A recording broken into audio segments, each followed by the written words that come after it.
Hello? People, hello? Today, we've got a freaking webcam. Crazy shit. How does that work? We are going to be doing a patch review when the update drops, which it is not out yet. I'm still waiting on that, and whenever I get pinged about that, we'll be doing that. But for now, I think I'm just going to chill out and watch some games until the patch drops, which I hope so. I hope it's still going to come out, but Yoshi has not said anything in the Deadlock chat. Normally he does by now, so from Yoshi Deadlock. Yeah, there's still no update from him, so hello. It feels weird to have a webcam and stuff. I have like a lamp and shit over here for lighting. I need to like figure this shit out, but also like my chat is over here and the camera's over there, so I want to like fix things, but we'll see how it goes. But for now, we're going to watch a game. We'll probably watch Mikhail's game and see what he's doing on Bebop. I guess we can't learn anything about like builds or anything right now, but it would be cool to... Let me turn this down. Let me know if the volume in-game or anything like that is all wacky. I've been working on like my stream profiles and stuff, so I don't know how stuff is going to work out with that. I might actually watch this Haze. My wish list for today is to have Haze buffs. That's what Zergy was talking about. Some kind of alternative to only having metal skin as an option to... like essentially if they have metal skin, it was a pretty big counter, but they just nerfed metal skin, so I don't know if they're gonna do more about it. I hope they do. This is my favorite hero, and she's been feeling pretty bad. And then also, if people chat, it should also pop up on screen as well. Is it too bright? It's like overblown. Yeah. We'll figure out the lighting eventually. Do I need... What's up? What's going up, Finata? We're waiting on the patch to come out. Oh, I should actually put a... What's it called? Like a little text message or something in here. Text.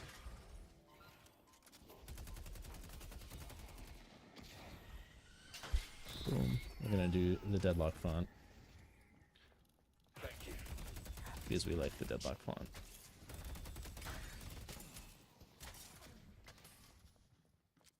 Open for holiday? Yeah. Hero Labs and custom games? Oh, that's fair. That's super fair. No patch yet. We're still waiting on it to drop. But right now, we're just watching games. Is he going Gunbot? Yeah, he is. That's neat. He has a lot of souls that he hasn't spent. Yeah, there it is. Whoa, this is a super early Healbane. Healbane's one of those items where like it can be goated if you get it that early, if it's a good buy.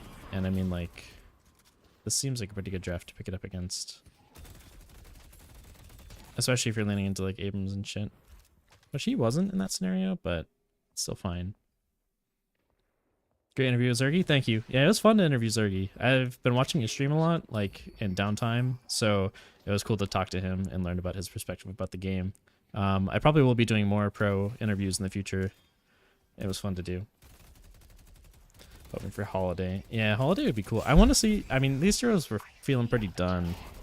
Holiday seems busted, though. If that hero comes out today, she's going to be crazy busted if they don't tweak her a lot. The lasso is like a very broken concept of a thing to have in a game. Dota had Bat Rider, which lasso was like the same deal. I think it was literally called... I think Flaming Lasso in that game. And... it was pretty strong, and it was already strong. It was like the hero was either like totally busted or not at all moments in the game. Yeah, Mo and Furnace Abrams agreed. Should I make this timer longer on the chat on the right side? I think I probably should. I don't have noises, I don't think, for subscribers and follows. Oh, I think for subs and follows, I have the noise off. We'll see. I tried setting up all this like streamer stuff in between the last one because people were subbing and I felt so bad that like I would like see it after stream. I would like open up my tab to see like random stats and stuff and I'd be like, oh, like 4 people subscribed on Twitch. And I was like, I didn't say thank you. What else can we see? I've been doing this a lot as Haze, buying Slowing Hex. It's been a ton of fun to run. It makes you feel useful as this hero early on just to get movement slow going. Because like she just shows up to another lane and slows them. Oh, he's not looking healthy here.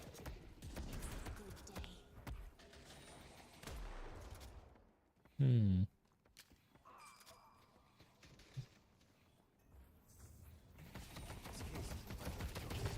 Pocket. I don't know how this hero feels right now. I feel like it's still strong, but not as fundamentally broken as it used to be. What is Mikael cooking? Fire rate. Gun Bop seems fun. I kind of want to try Gun Bop. I like the tracking style heroes, and like that's where his aim has been lent. Proper end screen for custom games. Yeah. Well, what is there any kind of custom game stuff beyond Hero Labs going on right now? Like, are people making community made like maps and stuff? Because I'm not in the know for it. I've always been a big fan of custom games on like Dota, and also like when Overwatch had custom games, those were pretty fun. I guess they probably still have custom games. Damn, so many people are subbing on YouTube. Thanks, guys.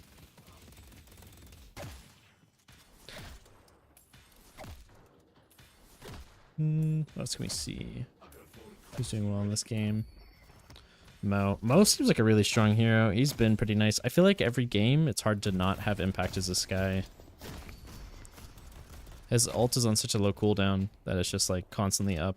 And it just means like any kind of coordinated play, it's just like a insta-kill. Gun Bop is a lot of fun. I do want to play Gun Bop. My favorite hero is Haze, and it has been Haze for a very long time. But I feel, I don't know. I want to chase the meta a little bit more on my next ranked week, but I don't know. Something about it sometimes feels soulless to just chase the meta of games.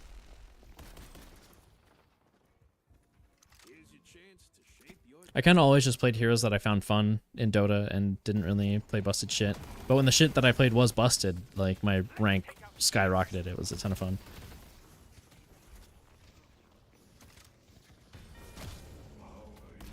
What else we got? This guy's cooking right now. I don't play enough Vindicta. She's rich. Half of her net worth is on her. Wonder if she's... I would expect a burst fire. I guess she doesn't have a slot. She's saving. Silence glyph. I feel like I've been sleeping on this item. 120 damage this early is not something to be slept on either. Like, sometimes it feels negligible. It's just like, oh, it's a cancel for like a, what's it called? Majestic Leap. But 120 is not negligible whatsoever. Silences and damages. Doesn't interrupt. Sprint speed's nice too. He didn't build any other shields. He's playing against, yeah, this checks out. These are some really good silence heroes as well. He's probably not buying this every game. MOBA cowards really playing customs against hard bots, so I can choose your lane but never get levers. Fair enough. Nah, the thing about MOBAs, like, if you're worried about your teammates claiming you, just literally disable chat. Some people can get on such a high horse at like lower ranks and stuff like that. Where do you see this game's future? Think it will blow up big time? I agree. I think this game will be really big. I think that it is a like perfect storm for a lot of different players. I think, especially for me, like I liked playing, what's it called? I liked playing shooters a lot. I liked playing MOBAs a lot. This is still way too fucking loud for me to think. What am I doing? 2.5. It's even lower. So yeah, it's a perfect storm for a bunch of things. I think the skill expression is really high, but I think where it will struggle is the spectator aspect of it. I think that it's going to be really hard to spectate this game and make a cohesive kind of idea of what's happening in team fights and stuff. So like if we tune in here, like I guess I could try to do my best to follow it. Like what's Hayes doing? She's like jumping and dying, and I missed the kill because I swapped over. And obviously, like, I'm a novice observer, but I think that this is where the struggle will be, is I think you're going to need to leave the perspective of the player to accurately portray what's going on in a team fight, and I think that sometimes is bad for the viewing experience. Like, that's something that works out really well for Dota and for, like, Counter-Strike, is that the action is slow enough in Counter-Strike that you can collect like perspectives of the kills, and even sometimes they're missed. But for Dota, it's always top down. Like you're always in this view, you're always seeing everything that's going on in a fight, so you're not breaking the traditional viewing angles of the player. So I think that the game's gonna struggle in that aspect, and I'm really curious to see. I wish I followed Overwatch's pro scene more because I'm sure they solved some of those problems. Like I know they had like color coded characters throughout the game, so they were all like easier to follow, and they had like uniforms and stuff, which I think this game will probably have to do. But yeah, too much shit happening. Yeah, exactly. And it's not that too much shit is happening. Like you'll be able to follow it, but it's the fact that you're gonna get alienated from the traditional viewing experience. But I'm sure that it'll have to. I think the lower end tournaments are going to have a really hard time because I think you're going to need a lot of observers for this game to make it work. I think the production team is going to need to be really, really good at their job. More so than like in Dota, you just have one guy and he can just like jump around the map to the right places. He can click on the map and then suddenly he's viewing right above the fight. So it's really easy to find. But like for this, you would need to like swap to the hero, get in position, and there's like more lag time on that. So. Yeah. But I think as this game gets fleshed out, like as the art continues to grow and get nicer, and I'm sure we'll see that again in today's patch. I think that people are going to accept it more and more. It's kind of funny to hear people like I read all my YouTube comments, so I still read every single one of them. And people will constantly say like, "Oh, like you're doing so well. Like when this game actually comes out, you'll like do so well. You'll like have so many subscribers." And in my mind, the game is out, so. Like it's weird to think that like so many people's perspective on it is that it is still so early on to the point where like it is a test, but in my mind like this is the full-fledged game that will continue to be the full-fledged game, and it's just going to evolve continuously. So I think there's not going to be a single point where the game just suddenly changes to be something else entirely. It's going to just continuously get better. I guess when Valve does their own tournament for the first time, that'll be the release date.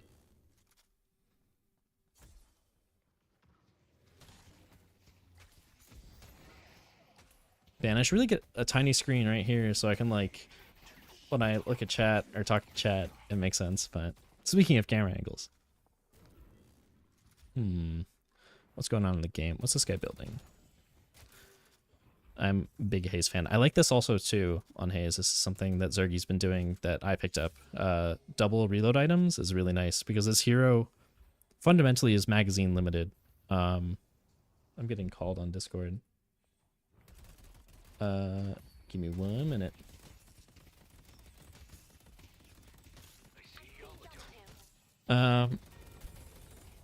Vindictive string bikini skin model.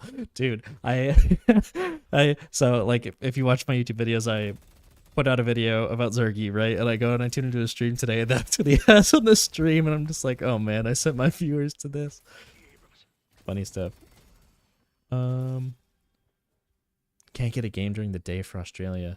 Yeah, I think that is true too. Like the player count for the game has been, for me, like when I started playing this game, it was like 25 concurrent games. Like the second that this game leaked and there was like knowledge of a playtest going on, I like found an invite as fast as possible. It was like I was playing this game in May. Well, let's watch another person. I was playing this game in May, so I was seeing like 25 live games at a time. So to think that like 3,000 lobbies or something like that are going on each day, and like it went all the way up to 10,000 lobbies. It's pretty crazy. 10 a.m. and I wait in lobby for 20 plus minutes. That sucks. Are you higher rank? Because I know that's a problem in higher ranks especially. Like I don't think Phantom has it that bad, but like I know some of the higher Ascendants and Eternus players struggle with it. Zergy's the goat for that move. Yeah, dude. He's a good dude. Wasn't Vindictive burned at the stake as a child? Yeah, I think so. I think she was supposed to be a witch, right? A Salem witch.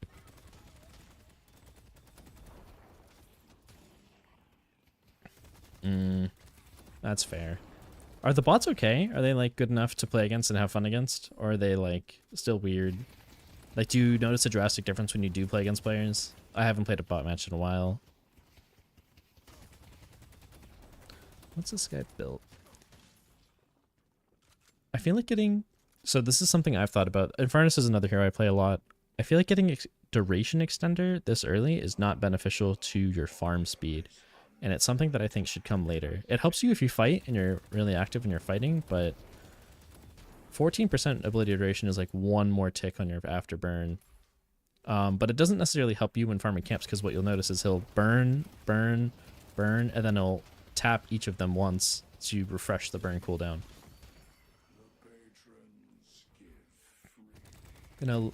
When's patch dropping? I don't know yet. Let's see if Mr. Yoshi said anything. I'll keep tabs on it for you guys. Oh, what's he saying? Patch delayed, no. And then he said, okay, so I would expect it's within the next 30 minutes, because someone asked Yoshi, should I play one more or should I wait for the patch? And he said wait. So it'll be any minute, I guess. Oh, and then there's our network offline. Cool. Bots are super trash. That sucks. No witches were burned at the stake in Salem, ever. Common misconception. I didn't actually realize that. I'm in a local game dev and gaming community, and it's always surprised me that most people I talk to haven't even heard of Deadlock. That's wild. That's really wild. Dude, I was so giddy about this game even a full year ago, when like Neon Prime was leaking, and like you had like Gabe Follower like just tweeting randomly of just like it was like what's his name, McVicker. He was just like there's some like Dota and TF2 hybrid, and I was like, oh, get me in, I want to play that. And it was Neon Prime at the time, and then Deadlock later. Notes dropped right now. Sweet. We will watch this. Oh, Edge. Fuck. Come on. Nice. I actually have different scenes, and I even have buttons this time, so hopefully I don't what's it called? I gotta remove this. Thank you for the subscriber, Conman. Or thank you for the subscription, subscriber. Thanks for being a subscriber. Patch time. Alright, what are we working with? Trapper. Whoa. Okay. So everything looks good, right, guys? I'm still getting like Discord pinged and stuff. Announcements here. Streamland, but Facecam chat on the same side. I think it looks a bit better. Yeah, that's true. Thanks. One of my mods is messaging me. Thank you, Sandfire. All right, sweet. Welcome, everybody. Damn, we got 100 people already. That's cool stuff. Okay, let's take a look at this. I'll get my game updating at the same time so we can look at map changes and stuff. Okay, so Trapper, we'll have to check him out. I mean, I guess we can just jump in game real quick and figure that out. Is my gigabit internet done? No. We'll do that in a second. Added support for Hero Labs and private lobbies. We were just looking for that, right? Private bot games and sandbox that can be used at any time. That's pretty cool. I mean, obviously, as a content creator, like having sandbox is nice. I want to see what that means explicitly. I think that'll be helpful, though. Sorry, there's a lot of chats now at the same time. 1.6 gigs of content. I would expect map changes and maybe new heroes. Hero Labs and customs. Yeah, that is a big win. Hit the like button. Content creation. Let's see. We'll take a quick look at Trapper. My game's booting right now. Wait, is this Shizug? Where's the hot dog suit? Yeah, this is me. Hello. I'm 6 years older than that picture. But yeah, same guy. Preloading map. Heroes. Trapper. Oh man, the alpha art was crazy on this. Okay, looks vaguely like Pocket if one had to really make some extreme guesses here. Added here to labs. Okay, so obviously Pocket gun and shit. That's fine. What do we have? Bottled Phantomicide. Phantomicide, I think. Throw a jar that leaves a pool of poison, dealing spirit damage and slowing. The pool spreads over time, growing in size. Neat. This is huge denial of area and lane, and I assume that scale is probably bigger. Yeah, radius is bigger. This has so absurdly long time. Silk Trap creates a thread of web between two surfaces. Link to patch notes. It's on the forums. I can Pocket's dad. I'm gonna drop the patch notes in here too. Definitely using Pocket's model. Yeah. Create a thread of web between two surfaces. Enemies who touch the web take spirit damage and are slowed. So, oh, I see. So it's where your cursor starts and, oh. A little bit awkward, but it seems neat. Does it have a duration? 60 seconds. Okay, 40-second cooldown. And it's charge based. How much damage? 200 damage. Take damage and are slowed. Okay. And it can be very long too, it seems. Yeah. Neat. This triggers burst. So I guess just more like area denial. Where like that broke the spot. Or it's like a poison denial, and then I guess you try to like wall off somewhere that you want them to avoid, but I wonder how impactful this is. This seems not strong. Or I guess like if it's well timed, it could be good. It doesn't seem like you're like leaving this on a wall and just like expecting people not to walk on it. Pest barrier, but obviously I could be wrong as fuck. It's still 200 damage and a 99% movement slow for 2 seconds, so I guess make of it what you will. Apply a barrier to a target ally, granting spirit shield. As long as the shield holds, it periodically deals spirit damage and slows. Okay, so is it going to slow an ally? No. I also made my camera bigger. Apply a barrier to a target ally, granting spirit shield. As long as the shield holds, it periodically deals spirit damage and slows. Okay, so yeah, I see. So it's going to slow people that are around you, so more control. Nice. And then Crawling Plague, release a wave of spectral spiders that chase enemies and explode, dealing spirit damage. Hit enemies are poisoned, temporarily losing spirit, and they lose spirit, the stat, and spirit resist. This effect can stack multiple times. Oh man. I don't know what to make of it. Seems a little goofy, but like not in a bad way. I really wonder how much spirit is it going to reduce? Radiance. Yeah, they added Radiance. Holy shit. OG Kevin slow busted. Yeah. The spiders last a really long time, actually. What? 25 seconds? And then they produce 5 spirit, so they take away 5 spirit. This is a strange ult. 160-second cooldown? So I guess it's like, yeah, very control-based, they want to move you the way they want. Stuff, and then the cross or the shot is an X. I don't think this is very good. I think you'd prefer a vertical one like Calico's. No, you still can't do that. Oh man, Calico has a vertical shot if you right click, which you would prefer this because then it's going to do more damage, right? Yeah. Hull has spider chase distance. Yeah, they are a little homing. We can switch back over. Okay, neat. So Trapper seems neat. Seems like a control-based hero, a zoning hero. I didn't really think too much about their gun, but we can see how it plays out. Okay, excuse me. Added quick buy. You can now right-click items in the shop and add them to your quick buy queue. When you return to shop, you'll automatically purchase the items that you can afford in your set order. Whoa. This is really neat. So in Dota, you had something similar. You could like add things to quick buy, but in this, yeah. So if you right click these things and then say you walk by a shop, oh, do you still have to press a button? You still have to press 4? Wait, what is this? Shouldn't have bought, right? Maybe it's a bug with like souls. It doesn't actually realize I don't have souls. Like if I say give gold, Citadel, give gold. Let's say 1,500. Will it buy 3 of them? No. Rip to people with arachnophobia. Yeah, there's a skin in there's a hero in Dota called Broodmother, and she's just a giant spider, and they added like a very photorealistic spider to the game as a skin. So I do want to test this more. Maybe I'm not reading it right. What it said, right-click items at the shop and add them to your quick buy queue. When you return to shop, you'll automatically purchase the items. I assume it's something with the demo mode, and we'll fiddle with it in game later.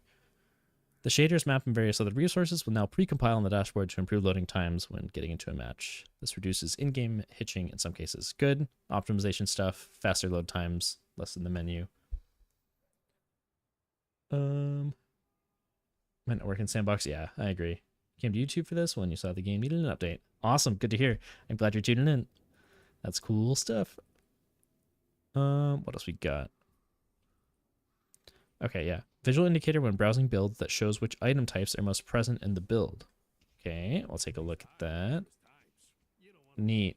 Okay, cool. So you can just be like, if you have a hero like Wraith, where people are building Spirit and Vitality and weapon, you can see how they focus. Wraith Gun, as opposed to Gank Wraith, Spirit Wraith. Yeah, Zergy does Spirit Wraith. And then obviously, I think this is also the thing too. Like when I build builds, I just put everything that I want in them a lot of the time. So things from all categories. So I don't know how helpful that is, but it will be good because, yeah, it's good. This is a good update. Good to have. Quality of life. Shift B is the default keybind to quick buy. Oh, yeah, there's a keybind for it. Is this bait? Oh, okay, neat. Cool stuff. So Shift B. Neat. Thank you for letting me know. What else we got? Added recent purchases log to the shop that displays all items bought by players during a match, ordered by most recent. Going back. I'm glad I added this button. So I don't know if we're gonna get this in this mode. Oh, here we go though. Recent purchases, Wraith, extra charge. So when we're thinking about items like what is it? Especially our vitality category. Speaking of, we're missing an item here. The one I was going to talk about. Soul Rebirth. Is it removed? Okay, we're done with Soul Rebirth. Never mind. I guess that item's gone. I was gonna say that's like one of those like big ones. You have the icon at the top, had the icon at the top. But those are one of those things that you'd want to see show up, like that, Unstoppable, stuff like that, like those big ticket items that are, or especially also Wraith was buying Shadow Weave, and that was like a huge timing, so this will help people keep. Is it only teammates? Possibly, but also Soul Rebirth, rip, I guess. Funny. Cool. Added support for the new Steam game recording timeline API. Cool. That's neat. If you haven't seen that Steam game recording, definitely take a look at it. It's like Shadow Replay, but smart, and it's gonna automatically track your kills. Removed from the game. Boom. Yeah. So sad. Added a checkbox in settings to force the game to take focus when the game is unpaused. Good. However, party members in the dashboard will in queue to view their roster. Nice. I wish for that. So if you have, yeah, you guys get it. Reload indicator UI adjusted. Frenzied text when you own Frenzy. This is nice. I feel like Frenzy was one of those ones where you could tell if you were shooting, but otherwise it was hard to kind of get an idea of if you were in Frenzy. And I think sometimes like it was just like the buff or slash debuff on the left side of the like screen that you could see, but I think having a more visual indicator is nice. Cool. Streamer mode. Here stats on the left side of the HUD are now hidden by default and can be viewed by holding Alt or Tab. This makes sense. I never really ever looked at that left side. So for you guys that used to, yeah, it's the stuff over here that they're talking about. This is now hidden by default. I never ever looked here without holding Tab to like check stuff. So I think that's good to declutter it. Nice. Okay, so bots will now more aggressively attack shrines and patrons when pushing the base. Briefly gain regen when crossing the veil of the enemy fountain. What does that mean? Briefly gain regen when crossing the veil of the enemy fountain? Oh, fix being able to briefly gain regen. I see. I thought it was still talking about the bots. My bad. This is going to be a lot of miscellaneous fixes. I'm going to largely skip this area because it could be a lot of things. I'm going to scan for it. Scan through it.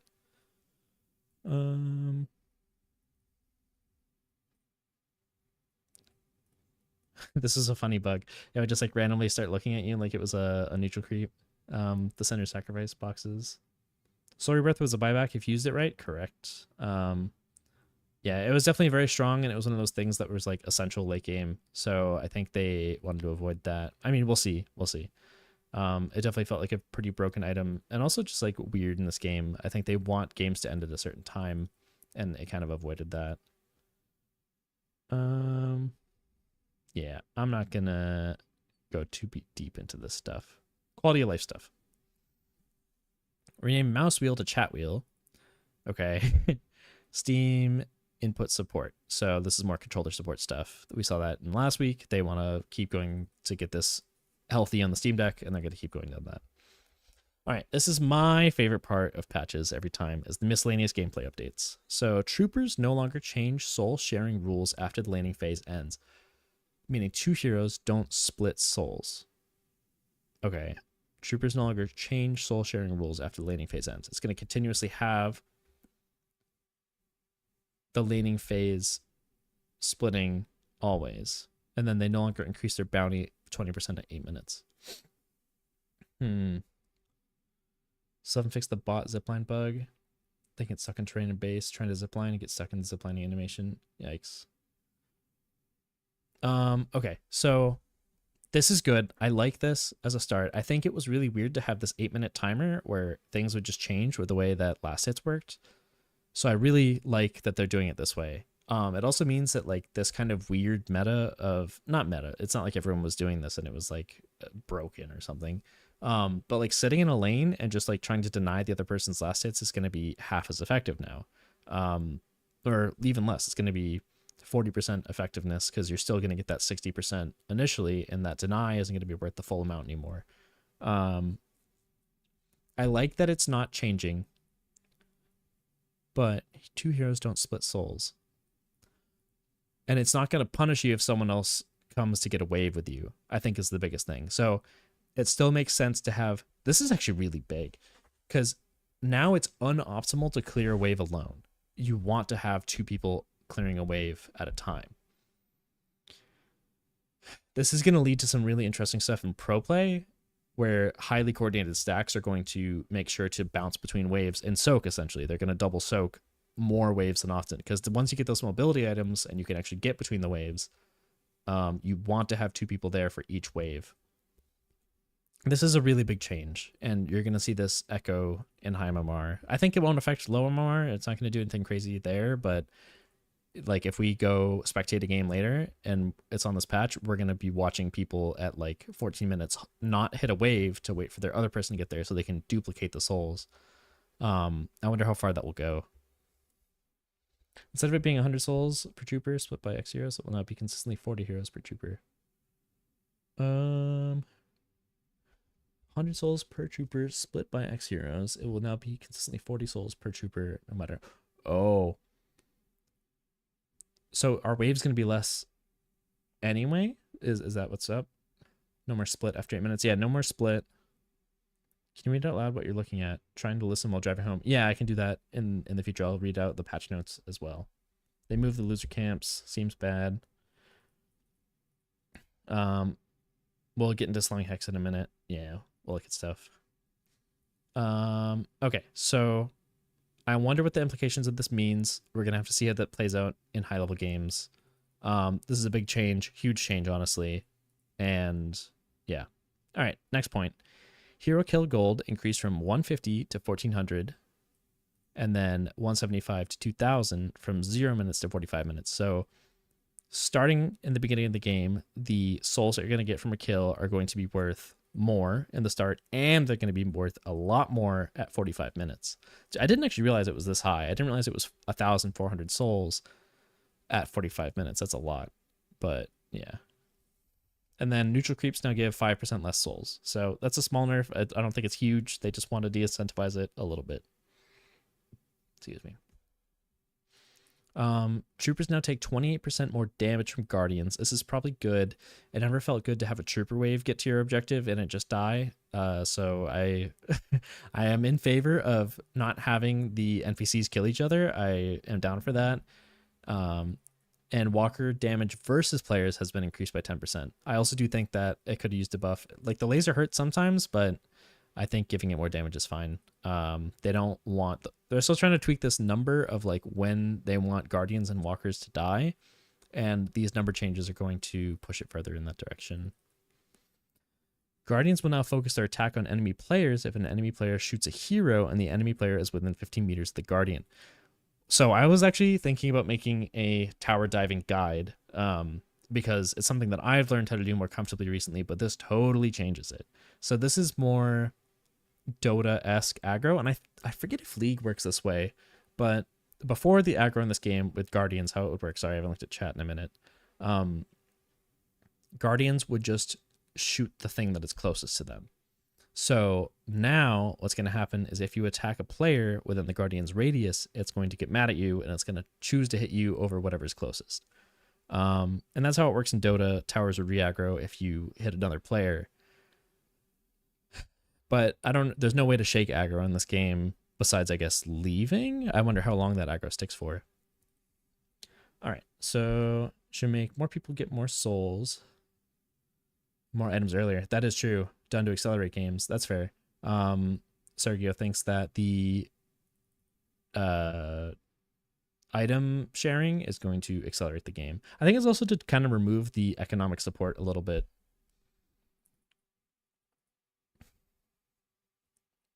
Creep should have just flat value. No.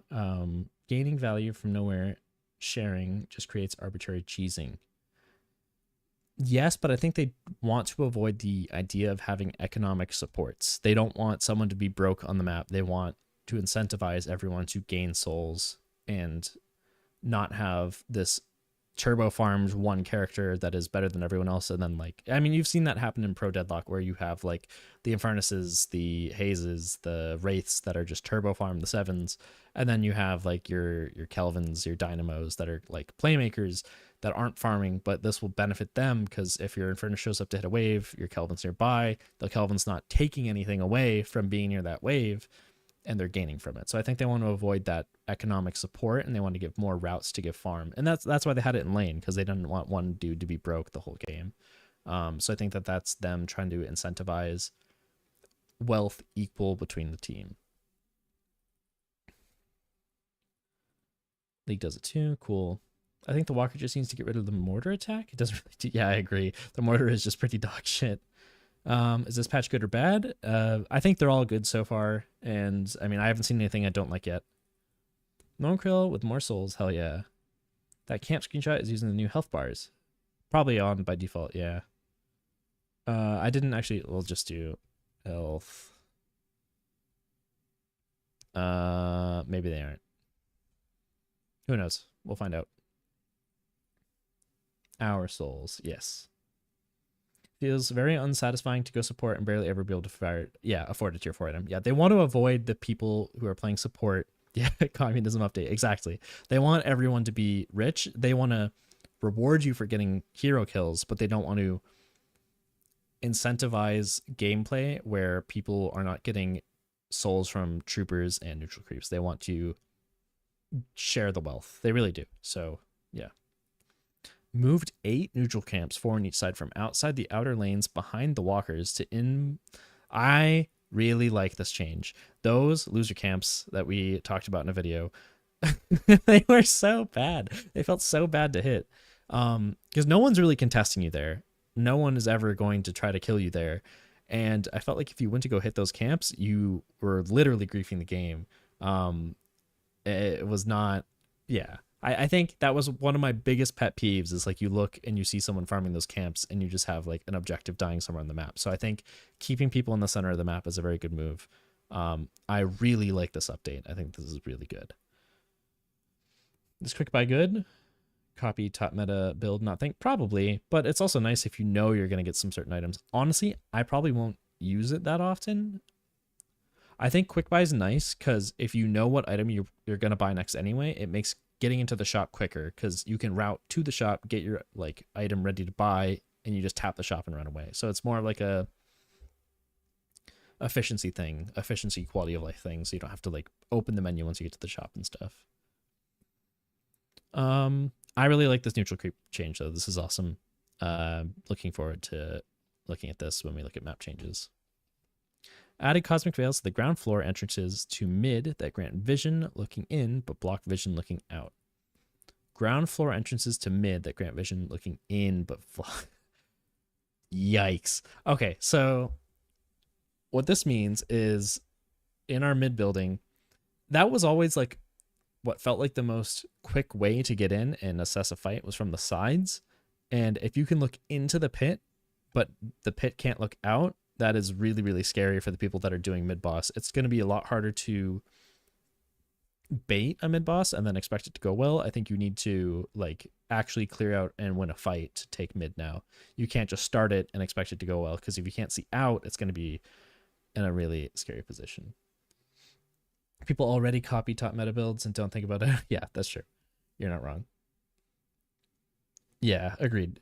Being able to quickly buy when you get to the shop and you can think about it while pathing to it is really nice.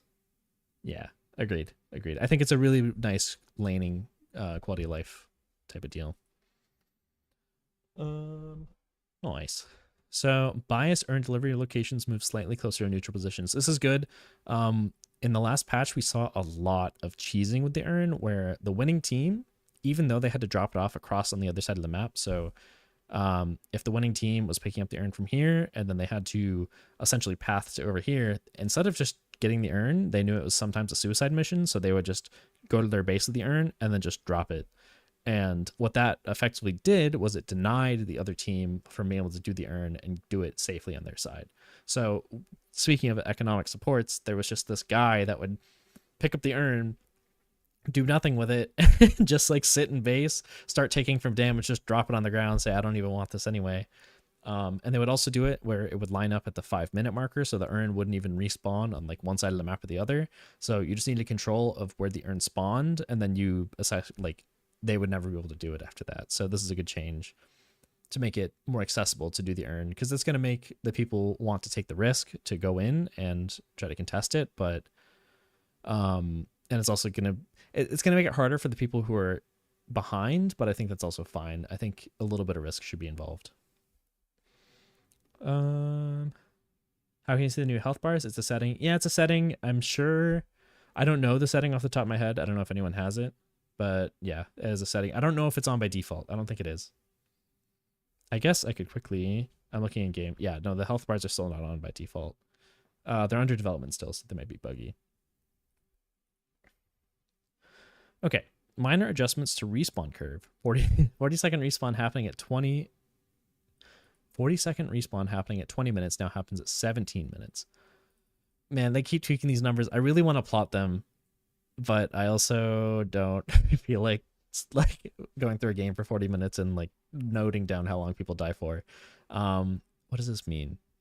It's a minor adjustment. I'm not going to read too much into it. They're trying to make the 17-minute, if you die, a little bit more punishing than what it used to be at 20. So walker armor loss over time now happens at 16 minutes instead of 14 minutes. This is good. Walkers were dying a little too early. Having the accelerated damage at 16 minutes was a little strong. I don't know if 16 minutes was the actual time of the accelerated damage before, but 14 minutes. So I think slowing that down a little bit is nice. I think walkers were dying a little too early. Thanks, Ruzi, for linking that. Trooper's spirit resist goes to 30% instead of 40% at 25 minutes. Cool. I think that was a little overtuned. I actually had a Geist in one of my games last night that was complaining about, or someone who mained Geist that was complaining about how they can't like nade trooper waves anymore. So I think that's in that direction a little bit. Mid-boss rejuve trooper health increased by 30%. Wow. So they thought that this wasn't punishing enough. So they wanted to give rejuve the trooper health, if you guys don't know. Actually, yeah. So it would buff up your troopers. They would get stronger. They'd get bigger. And then now they're getting even stronger. So your waves are going to push in even more. It's going to be a little bit more oppressing. Troopers resistance against base guardians not working properly. Neat. Redesign the warehouse interior to allow entry from the front of the tenements and music hall buildings. Move the stairs from the warehouse interior to the underground tunnel further in the urn delivery location. Okay, so what did they do? To garage, is this a... Oh, okay. So the warehouse, we'll look in game for this real quick. Oh, nice. We have... Never mind, we're not going to look in game. We have a nice visualization here. I like this connection. This is nice.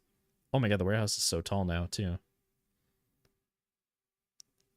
And then you can go down to the shop here. Oh, this is too big, isn't it? You guys can see. Nice. I like this change. I like this connection from the, what is this? The garage into the warehouse. I think this is a nice connection. It always felt weird to path around. It's going to make it more gankable at that large camp. But overall, I like where this change went. Also, that staircase down into the subway makes a lot more sense. It seems more smooth, so I like it. Yeah, nice. Removed all railings from fire escape stairs. Good. It was kind of like one of these things where your character was a little bit too big for these staircases, so I think that's just quality of life. Pass at marking rooftops smoother to navigate. Pass at marking rooftops. I'm not sure what that means.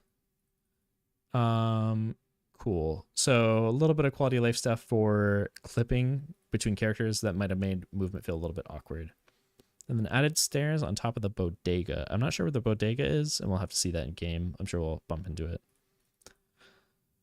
Small chimneys and temporary spikes with larger roof spikes that designate zap trigger locations. Nice, good. Replaced temporary antennae with more menacing version to designate zap trigger spots. Cool. And we can see that visualized here. Essentially, there was these spots where there was good rooftops and there was bad rooftops, and it was kind of like a crapshoot of if it was good or not, and they're adding more permanent art to signify one or the other, where if it has spikes, you don't want to stand up there. So that makes sense. They need a big map with all locations labeled, just pinned somewhere. All location names get really confusing. Yeah. I think also something that makes it difficult is that, like, since the map is symmetrical but still asymmetric with the way it's decorated, like there's weird callouts like the church isn't the church on both sides. One's the firehouse, one's the church, so it makes it a little confusing sometimes as well. Whoa. Okay, we're going to check out the base in game. Yeah, we're going to look at the base in game. Because I'm not going to bother reading that stuff. It just makes more sense to look at it. DL streets. Oh, hold on. My macro. Nice. All right, how does this feel to be in? What do we have here? Oh, is there anything different actually? Hold up. Okay, am I crazy? Okay, what do we got here? Well, let's read it, I guess. Never mind. I can link you the notes. I'll drop them again. There you go. These changes were included early in the map update that came with the Halloween patch. Oh, okay, cool. Nice, gotcha. Yeah, it's just simply the angled out exits in the base, where in the Halloween update, if you haven't played since, essentially you used to have to make a right angle corner turn, but now there's the angled ones where you can shoot at the veil at the opponents. That's all. And then I think they did an art pass. Like, this looks slightly different, but I wouldn't expect anything crazy big from the base to be changed. So nice. Okay, getting into weapon items. Okay. Close quarters no longer grants 85 bullet shield health, and it now gives you bullet resist. So as a Haze player, this scares me to see bullet resist also. Hold on, I'm tapping back in. Okay, she still has the same spells. I just wanted to see. I think bullet shield in lane was really, really strong. And I think 5% bullet resist is going to feel a lot worse than 85% bullet shield early game. Bullet shield was one of these things that every 60 seconds you just get extra 85 HP to work with against bullet damage. And that felt really strong versus a lot of heroes. So this is nerfs to anyone that was building close quarters, your Mo and Krill. Does Mo build close quarters? But like, especially Abrams. Abrams is one of those heroes that I think was very strong last patch. And yeah. Giving heroes bullet resist makes me concerned because I feel like bullet was already a category that was struggling. I guess not as much last patch, but I think that this is healthier for the early game to not give bullet shield on an item like close quarters. So have they still not put a cap on the bonus ammo from Vampiric Burst Infinite Ammo builds live? Yeah. Mo builds close quarters, yeah. And I'm sure there's other heroes too. I'm just not thinking of them right now. Restorative Shot no longer grants 7% bullet resist. Okay, that's fucked. This is fucked. Restorative Shot getting the bullet shield This is probably the best regen item now. Oh, hold on. Now procs on orb shots for NPC heal value. This is a huge buff. I feel like this item was already good. Restorative shot, I think, was the most effective heal item if you can have the skill to hit your shots, right? If you can consistently like plink and get your restorative shot to proc, it was really nice. But then it felt bad if you had to use it for shooting an orb and securing an orb, which they took that away, and then they gave it the bullet shield. Like I was just talking about how nice bullet shield is. They give it to it. 7% is sad to lose, but I think that this is better for the item early game. This is gonna save a lot more HP. Yeah, restorative shot. I'm gonna be building this item a lot. I was building like extra regen a lot because I'm lazy and didn't like to think about building restorative shot, to be honest. But this is a huge value buy. That's probably the best thing in the game for lane. Yeah, yeah. Yeah, that's really strong now. Okay. Melee charge no longer grants 1 HP regen. Okay. Weapon damage reduced. Not huge. Just a general, like, stop building this item. Be more conscious about it. Long range weapon damage reduced from 40% to 30%, but it grants 10% weapon damage. So I would wager that this is a... I don't know how this reads to you guys, because it's giving you the 10% up front, but I don't know. I would say that this is likely good for the item instead of a nerf. I don't know how y'all feel about it. I don't know how to judge it off the top of my head right now. I think mathematically you're going to do less damage at long range, but you're going to, on average, do more damage with it. Hi. What else do we have? Berserker bullet resist increased from 7 to 9. That's kind of surprising to see bullet resist creep back in. Active reload now grants 50 health. This is nice. I thought that active reload was already honestly pretty good, and giving it more health is nice. I think QSR was still a better option than active reload, but I'm not going to say no to buffs to items I like to buy. So I wonder how it's calculated as well. It's a buff. Yeah, I think a buff as well. Just to have the 10% all the time seems strong. Sharpshooter, long range weapon damage. Whoa. Yeah, and then we see the same thing here. I would also say, I would assume that they're trying to make it consistently do more damage at all times, and also keep the distance buff that you were getting. Because, like, I feel like you weren't building long range on a lot of heroes. You were building it on, like, Talon and Vindicta. And then, like, I feel like I saw Paradoxes and, like, weird Haze players build long range and shit like that. But, yeah. I think that this is... I like long range as an item, and I wish it was better, so I would have to assume it was a buff. Alchemical Fire now grants a sprint. I'm actually surprised it didn't. It seems like a sprint kind of item. Heroic Aura got a buff.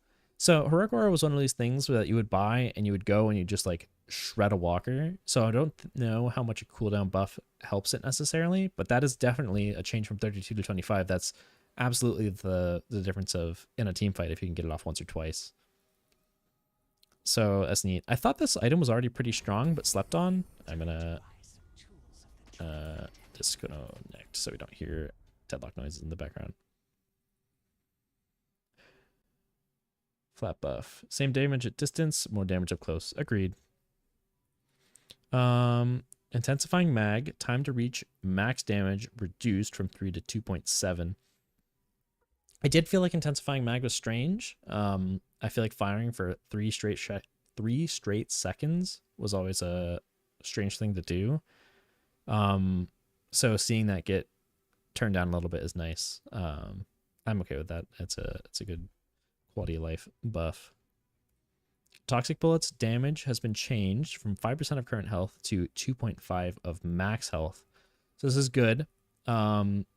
Essentially, what we're seeing is that you're going to have consistent damage from toxic bullets all the time instead of like a chunk in the beginning. So this is really good against a hero like Shiv, I think, where if you're playing down low and you're relying in the regen to keep you alive, it was only doing 5% of your current health. And if you're sitting at like 400 HP, it's not doing as much. But if you have a HP pool of like 3,000, it's gonna chunk a lot more. So this is good, and it's kind of the way I felt like it should have intuitively worked in the beginning instead of working off of current health instead of max health. So I like this as well. You're gonna do more damage to people who have large HP pools and not necessarily people who are injured or healthy, which I think is a good change.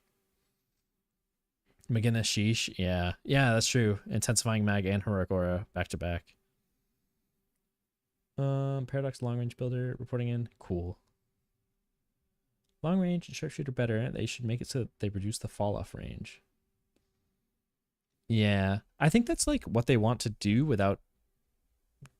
Yeah, I don't know why they don't just affect the fall off range. Maybe it's just like a easier to read mathematically thing.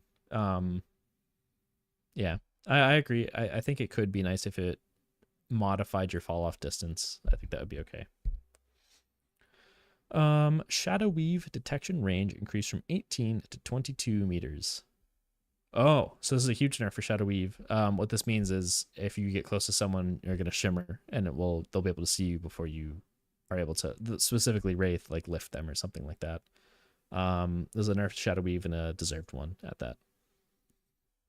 Glass Cannon health loss reduced from 15 to 12. Man, make the health loss larger and give it more, I don't know, give it more damage instead of, I don't know, like keep it to be a glass cannon, make it 20% but give them much more damage is my take on it. But I mean, they could do what they want. Frenzy low HP bullet resist increased from 45 to 55. Nice. That is a lot of bullet resist. Frenzy kind of felt like a weird item to be buying, and I think that does make it a lot better. 55 bullet resist is not to be fucked with. That is heavy resistance. Cooldown and Vampiric Burst on Haze and high ammo heroes, and use Vampiric to get thousands of ammo in your clip. You know, I gotta tinker with that. I would want to do that. Oh, and they fucking reduce the cooldown. Do they want you to be doing that? Is that what it sounds like? They want you to be fiddling with it. Lucky Shot nerf. No. So this is a Haze item. Lucky Shot on Haze, she could essentially double dip on the effects of Lucky Shot because you're obviously getting the procs from Lucky Shot. But what it would do is it would make your bullet hit, and then it would add another fixation stack as well if it procs Lucky Shot. So this is a nerf to Haze. I'm sure other heroes, like if you have, I actually forget how Tesla Bullets is procking. I don't know if it's a guaranteed chance. I forget actually, or if it's a like 25% or something like that. But these heroes that bought Lucky Shot, like the Haze, the Wraith, stuff like that, this is a nerf for them. Stacks indefinitely.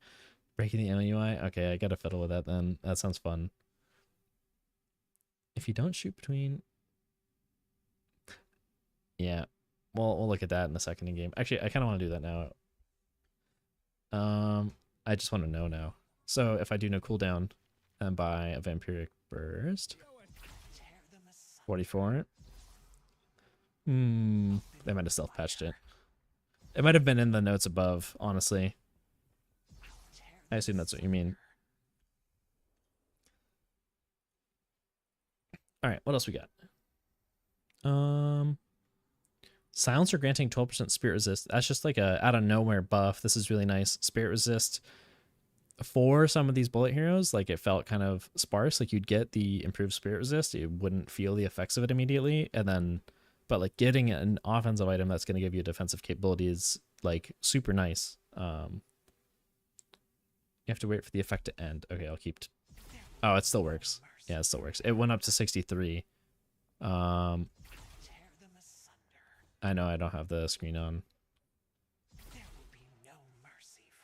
Oh well. Yeah. But it might be working. We'll see.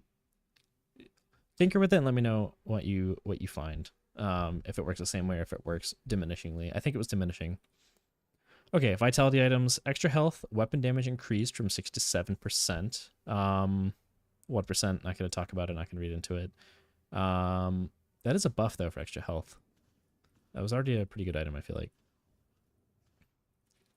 Healing rate takes an extra second to get the full value out of. I don't know why you're buying healing rate if you could buy restorative shot at this point. Um, it was nice for the burst. If you like you kill your laner and then you just buy it immediately in the shop and use it, then like it makes sense to get it. But you could also just suicide into the opposing guardian, and then you get the effects of healing right. You just sit back to base. That's what I've been doing. That's what I've been watching a lot of high MMR players do, is just die to the oh excuse me tower immediately. Bullet armor, bullet resist increased from 25 to 26. Okay. Return fire reduced the duration by a second. Healing Nova now grants +6 ability range. Whoa. Giving more ability range. So those like support Ivies that were building like kudzu stuff and like AC 130ing, Healing Nova already felt, I guess maybe not Ivy with Healing Nova, but 6 ability range is not to be slept on for these like types of heroes. I wonder if they took it away from another item in this category. Combat barrier, fire rate increased. Cool.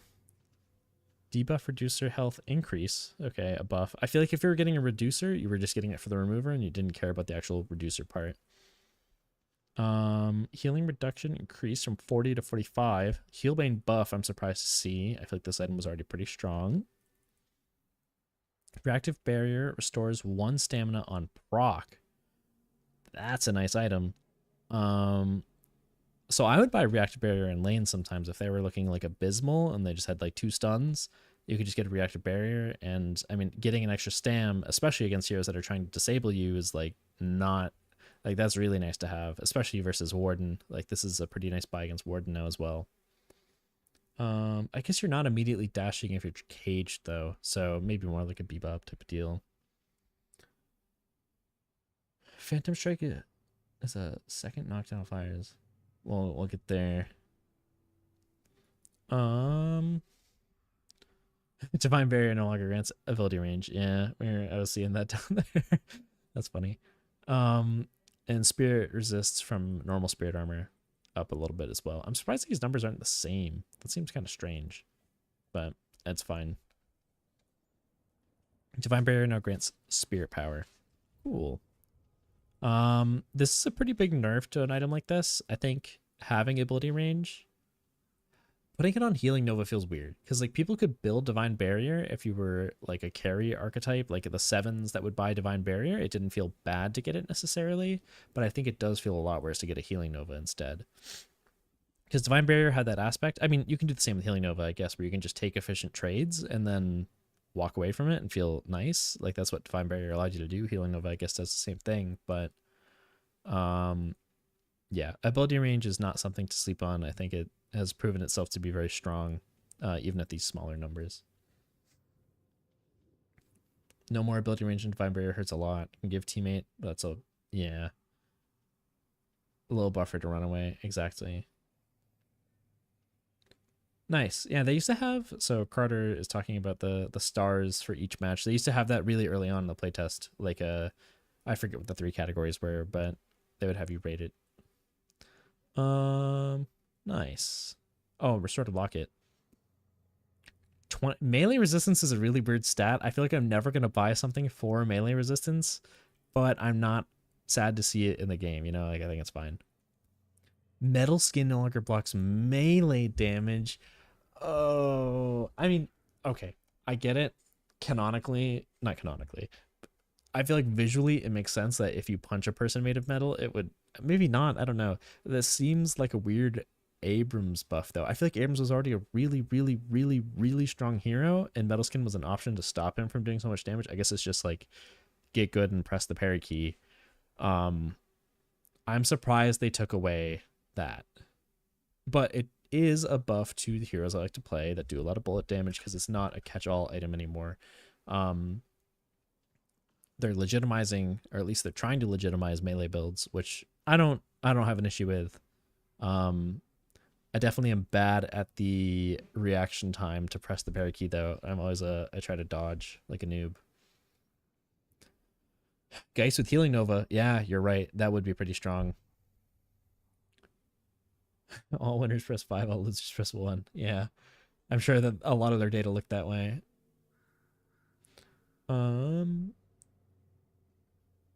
Melee resistance applies. They want me to melee They want more melee focused heroes. Agreed. Yeah. Abrams mains and opening champagne. Yeah. I'm surprised they buffed it, or I'm surprised they nerfed Metal Skin in this way. Um, but Metal Skin nerfs, I'll take it. Debuff remover, debuff resistance increased. This is nice. I think not only relying on the active is nice on this item. I think that this is a good change to make it more resistant. And then, I mean, 3 seconds on a cooldown. It's whatever. Veil Walker, some buffs.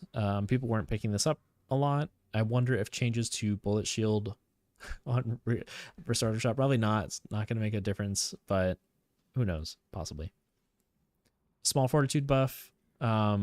You're also getting from Fortitude the buff to extra health, which is giving you 1% more damage, so a double buff for Fortitude.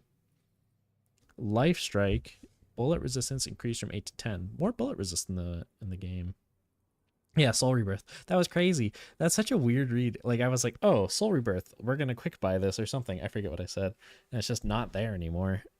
It was for the log of what people bought. Inhibitor slow, reduced. Inhibitor felt really, really, really strong. If you don't know what Inhibitor does, because I feel like people slept on this item a lot, it was giving a movement slow to anyone you did damage to for 2.5 seconds, and the damage penalty.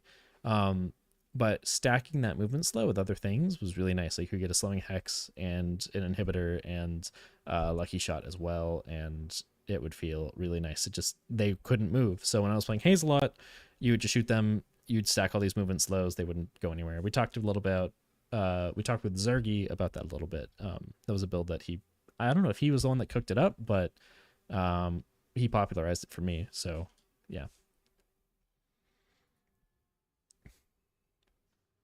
Now maybe the Abrams on my team can win some of his 1v5 engagements. Yeah. Veilwalker buff is, yeah. Veilwalker has had a weird like switching between identity for it, and seeing these number changes is kind of shocking, honestly, because it has been strong. I wonder if it's going to be a replacement for Wraith. I don't wonder how much the Shadow Weave change matters for her. Oh man, Abrams got more punchy. Oh boy. Paradox is now an ult bot. Okay, well, I'll get done to the hero changes soon. Anything else here? Siphon Bullets now grants weapon damage because they just nerfed the shit out of it. They made the Siphon Bullet range fall off in a minor patch, so they needed to give it something else. That was a pretty big nerf to it. Phantom Strike now grounds any flying targets on impact, similar to how Slowing Hex used to work. This is huge. I feel like Knockdown was really hard to come by, but I feel like I hated buying Knockdown. I was not a Knockdown guy, even though I knew in some of my games I really needed it.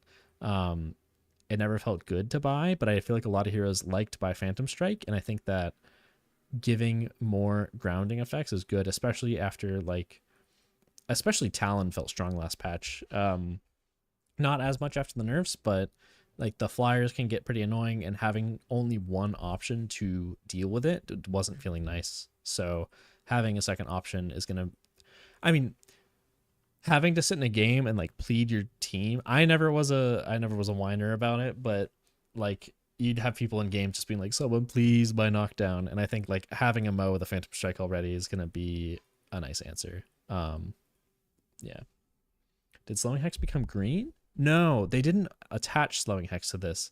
So Slowing Hex used to work this way. If there was someone flying in the air, you would get a Slowing Hex, you would cast on them, and they would immediately drop. So it's still a purple item. It's still a spirit item. It's even in here. Oh, maybe not. All right, we'll go in game and take a look at this. Never was a whiner. Yeah, you're right, frankly. I'm a whiner. What are we looking at? So Slowing Hex is still here. Oh, this is our first cross component item. So what you do is you get Enduring Spirit, which is going to be Spirit Lifesteal, Health, and Spirit. And then you can get a Slowing Hex. And then it deletes your Enduring Spirit. But if you... I don't know how I feel about this. I think it's fine. I think I'm okay with them doing this. It does feel strange to have cross component items. I do hate the Slowing Hex nerf. I think Slowing Hex was the most broken item last patch. and they essentially just said, fuck it, it costs 500 more. Because I'm not buying it for Spirit Lifesteal when I play this hero. However, oh, does Infernus have room to get this now? This could be a very, very nice Infernus item now.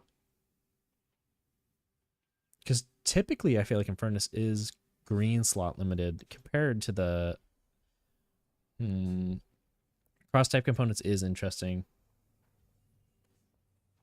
Are you gonna look at the new Hero Labs character after the veterans? We actually did that first. If you're on YouTube, that was the first thing we looked at. Surge of power. I'm dumb.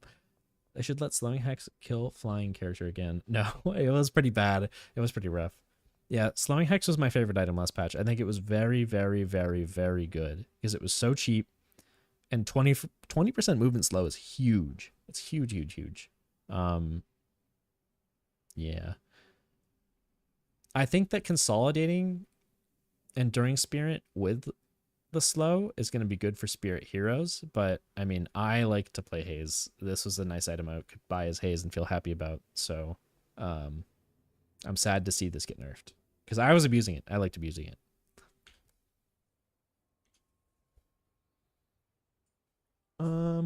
Yeah, they just removed Soul Rebirth. They don't want it in the game. I don't think they like how it played. Ammo scav duration increased even more. So basically, if you're losing your ammo scav stacks without dying, like you fuck something up really bad. Essentially, they're making ammo scav like you can go throughout a team fight without having to replenish your ammo scav stack. They keep making this number higher. I'm okay with that. Instead of feeling like you need to like rush to get your next stack, this is a good thing. Mystic Burst now triggers on your base damage rather than how much the target receives. So, what scenarios is that changing? Base damage rather than what your target receives. So, if you're reducing the spirit resistance on your opponent, and then you burst them with what? Let's imagine the threshold's what? Like, what is a threshold? I just want to know. I know you guys can't see. Burst. The threshold is 80. So if you're dealing 79, but they have reduced resistance. If you're dealing 79 damage, they have reduced resistance, so that bumps it up to like 81. You're still not proccing Mystic Burst, correct? That's strange. I don't know who was abusing this. Slowing Hex crazy on Shiv. True. Shiv, Infernus, those heroes. Yeah. Dash distance cut is even stronger. Yeah, you're right. Yeah. And then also, like, if they're wasting their dashes while slowing Hex, they're just, like, so fucked when it runs out. Lady Geist buff? Yeah, you're right as well. Yeah. Okay, we talked about slowing Hex. Yeah. No longer grants one sprint. Oh my god, they took away more stats from it too. I didn't even realize. This item was so fucked. I don't even know if they buffed it in previous patches, but it was so busted. Bullet resist reduction reduced from 14 to 11. Okay, and they reduce the cooldown, but it also does spirit damage. This is strange. I feel like Withering Whip was kind of bleh. I don't think it was an amazing item to be picking up, so I'm surprised to not make it reduce bullet resist as much. But getting 50 extra spirit damage is nice. Diversity of damage types is always good to see in things. Decay now grants 1.5 HP regen. Ability duration on Decay increased, but the bleed has been gone down. Okay, so what do we see? Decay got ability duration. It makes your abilities last longer. It's going to reduce the amount that they heal by an extra 20%. The bleed damage has gone down for 3.1 to 1, and then the cooldown has been reduced. So I think the annoying thing about Decay was the bleed damage, personally. Like, I feel like anyone could buy Decay, and it would feel annoying. Like, you would walk into a Shiv, and then he would double bleed you, and then you were just, like, sitting there crying. But it is kind of shocking to see ability duration get added to Decay, because I think that's a very nice synergy for a lot of heroes that like to buy that anyway. I wonder if you're going to see Abrams pick this up to stun people for longer. Is that a thing? I don't know. Mystic Burst was hard to use because the damage threshold was really high. Only procced on the final damage, you basically couldn't get it to proc against tanks. Oh, I see.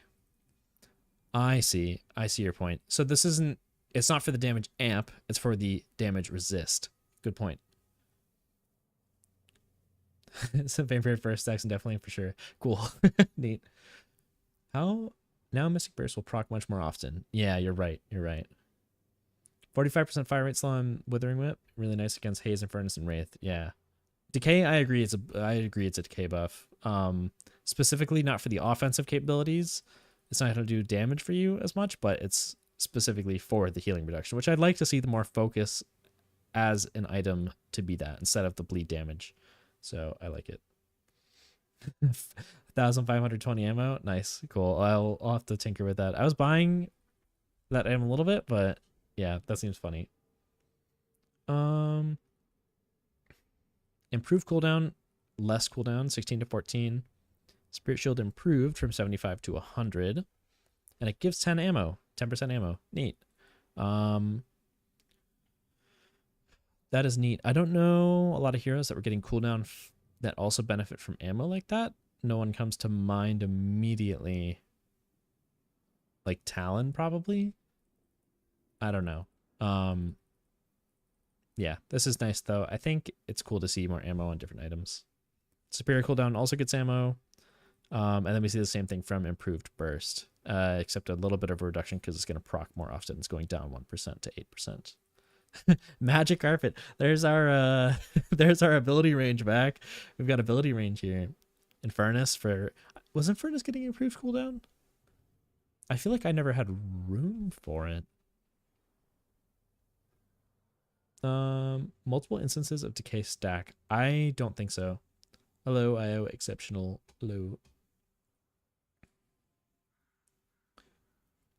To get decay, if a lot of people getting debuff reducer as the stun gets weird, but duration extender better at 40%, making it a bit better for timing. Yeah.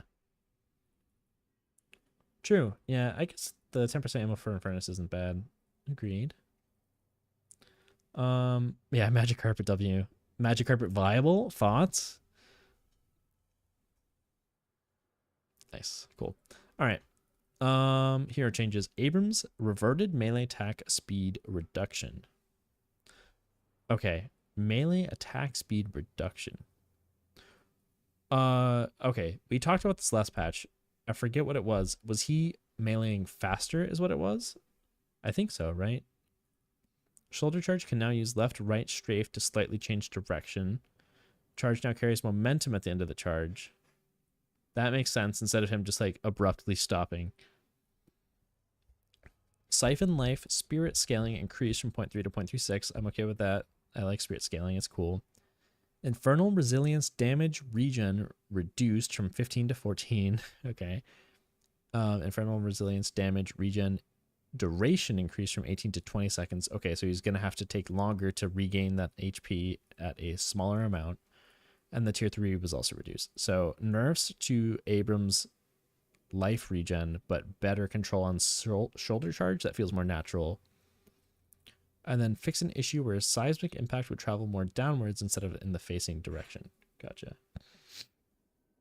Yeah, I don't like playing into Abrams. Yeah, they double buffed this hero, this patch, especially the Metal Skin nerf. I feel like Metal Skin was very, very helpful against him.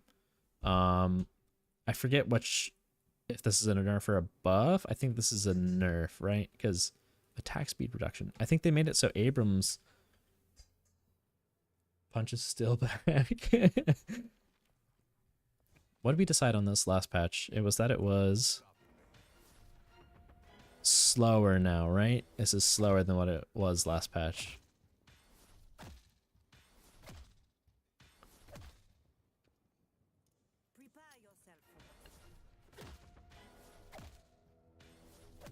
Yeah, I think so, right? Your death is inevitable. Cool. Oh, that's my cat. My bad. Bebop sticky bomb damage gained per hero. Impact increased from 1 to 1.5. Okay, so sticky bomb damage gained per hero impact. Okay, I have not kept up with Bebop changes. I'm not gonna lie. This here keeps getting changed every week, and I haven't bothered to really figure it out. So he's also getting bomb damage from not killing an opponent, but if he does get a kill, it was dramatically increasing it. So they evened it out so you're getting a little bit more just for impacting, but less for actually getting the kill, right? He punched slower. Last patch was slower. It's faster now. Oh, man. Yikes. Yeah, Abrams punches back, I guess. You're not wrong. Sticky Bomb Tier 3 changed from disarm to... Okay, Sticky Bomb Tier 3 disarmed a 30% damage penalty for 5 seconds.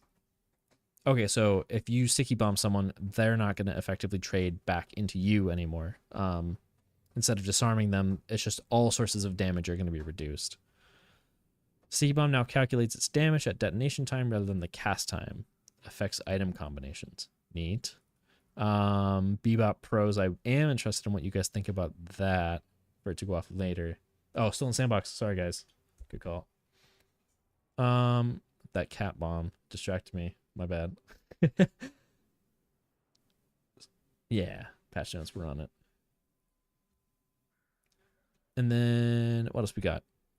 So we were looking at these. We saw the number change should be closer together so that you're more consistently gaining damage for just impacts, but not always for kills. And then this also, they were talking about damage penalty. It's similar to an inhibitor. I do want to know what Bebop Pros think about the item combos. I don't know specifically what item combo is being affected by this change.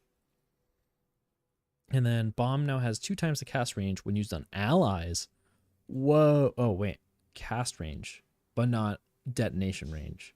So you can more easily combo with the hero that's going to go in and like blink in or something like that. You can more easily apply it to a teammate. I wonder if this is going to troll like some of the applications normally. Every patch they buff Bebop, they nerf Paradox, and vice versa. Yeah. What weird things did you notice? Clean Cup. Okay. And then hook damage now has a spirit scaling of 2 times. Cool. So you can scale hook damage, but it's going to do less at the start. Hyper Beam now goes on cooldown for 3 seconds when canceled during precast. Oh, so you can't spam it. That was funny. I think the spamming was kind of funny. Dynamo now gains 1% bullet resist per boon. So he starts off with no bullet resist and then it goes up to 14%. That's kind of nice with the hero. I feel like he would get lasered when ulting, so that's neat. Excuse me. Fixed quantum entanglement sometimes not moving you to the destination properly. I never encountered it. Singularity now deals 1.5 max HP in the base ability. That's pretty neat. Oh, and they increased the damage. Wow, so Singularity is actually going to be lethal at some points. There was some fights where you'd get Singularity and it would do a lot of damage, but I think percentage-based HP, that's max HP. That's not current HP that we talked about earlier with Toxic Bullets. 5.5% HP damage is a large quantity for something that you're stuck in for a couple seconds. But they reduced the base DPS by 25. I still think that that's a buff overall. It should be. Okay. Well, not sure if this was always the case, but you can left click fire your weapon during Haze's ult. This might be a Haze change. Bullet Dance now allows you to use items during it, so maybe that's a bug is what we're seeing. We're going to look at that real quick because I like Haze changes, and I am easily distracted by them. Yeah, that's not intended. And if it is intended, I like it.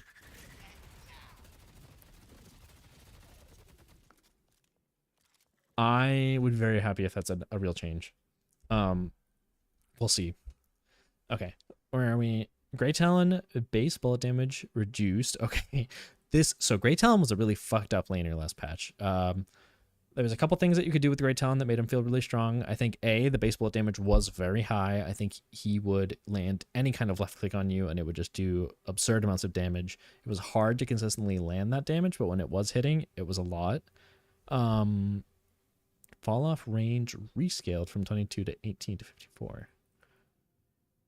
Okay, so you're going to fall off starting more early, but it's going to be better late, and then same total damage later on. So they made his laning phase worse by giving him less bullet damage up front, but they make it so it's consistent late game. So your late game damage is still going to be high, but I think the laning phase on this hero was fucked. Not just for the arrows. I think the arrows should be punishing if you hit them, like the Qs, the ones. But just the normal left clicks were too much, I think. Random arrows strafe distance with stamina reduced by 30%. And then that was also something that was pretty bonkers with Talon. You'd random arrows, you would get up in the air, and then you would just immediately dodge in the air, and you would go flying, and you could cancel your random arrows, and you would just essentially like, it would kind of be like a zipline cancel where you could just like get going pretty quickly. So they reduced that. And the charge shot hitbox size reduced by 20% is huge. So much more skill-based hero.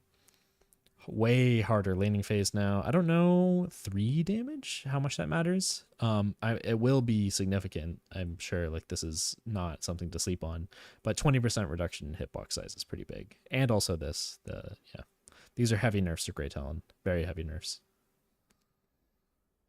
Laning against Talon was abysmal, yeah. And in my Zerky interview, we talked to him about that too. He talked about leaning into Listic, where he constantly was playing Grey Talon and he had a very rough time against it. Okay, so Bullet Dance no longer hits 2 targets.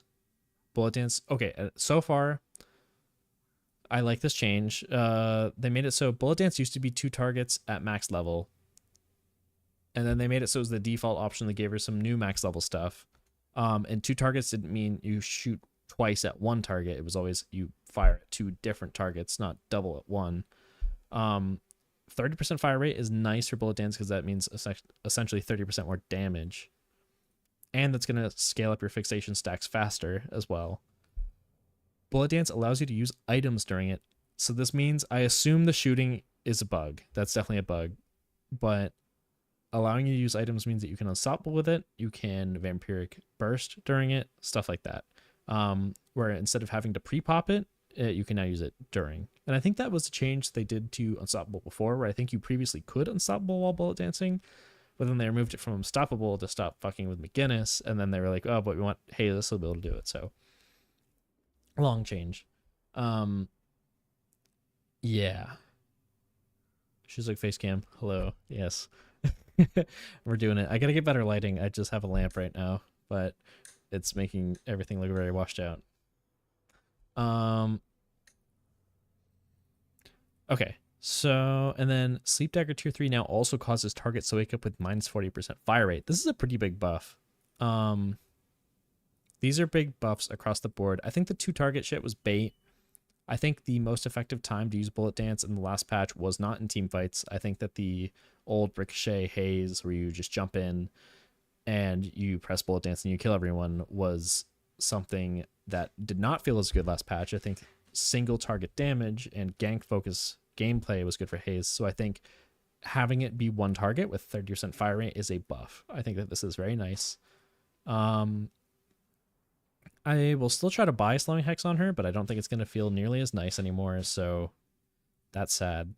And then this just means that you're going to take better trades, because something that was really annoying about sleep daggering someone, and I'm surprised they didn't apply this in lane, is that you have the opportunity to line up a headshot on them, but they also can do the same. Like, they're, like, what is it?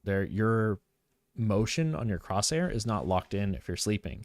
So if you're versus a Haze, the best thing to do if you get slept and she's like lining up some kind of attack on you is to get ready to just do the same thing back, right? You can just line up a headshot on her and then you take an efficient trade. A handsome lad, thank you. What else we got? Don't have much problems with Talon or Vindicta when they start flying. Just could be behind cover. Could be my skill group though, and they don't know how to play. Yeah, that's possible. Talon was very, very, very strong. Especially the dodging in the air. Magic carpet bullet dance. You're not wrong. That is possible now. Warpstone Hazel. Yeah. Yeah. Good points. Phantom Strike Hazel to just delete one person in particular. I feel like the start animation wasn't too bad for some of these. When dealing damage from dance, cancel carpet. I'm not a carpet expert. I don't know. I don't build that item very often. Phantom Strike Haze sounds absolutely terrifying. What else does Phantom Strike give you? I don't play heroes that build this item very often. A 50% movement slow. Oh, Jesus. The OSIC aren't investigating me, right, Ed? That seems rude. A disarm and a 50% movement slow. And it gives you spirit resist, and it gives you weapon damage. I'll try this. This sounds funny. I don't think it'll be... I don't know, shit, it could be kind of good. What is the cooldown on this? 100? And let's say you get extra cooldown, because we just saw that buffed. To give you ammo as well? What is this? 86 seconds? 86 seconds? What is Wraith ult at that level? If you max out Wraith ult. Because Wraith was kind of playing a similar gameplay loop, right? If you max this out, that's 70 seconds. That could be funny. I'm going to try that. That sounds fun.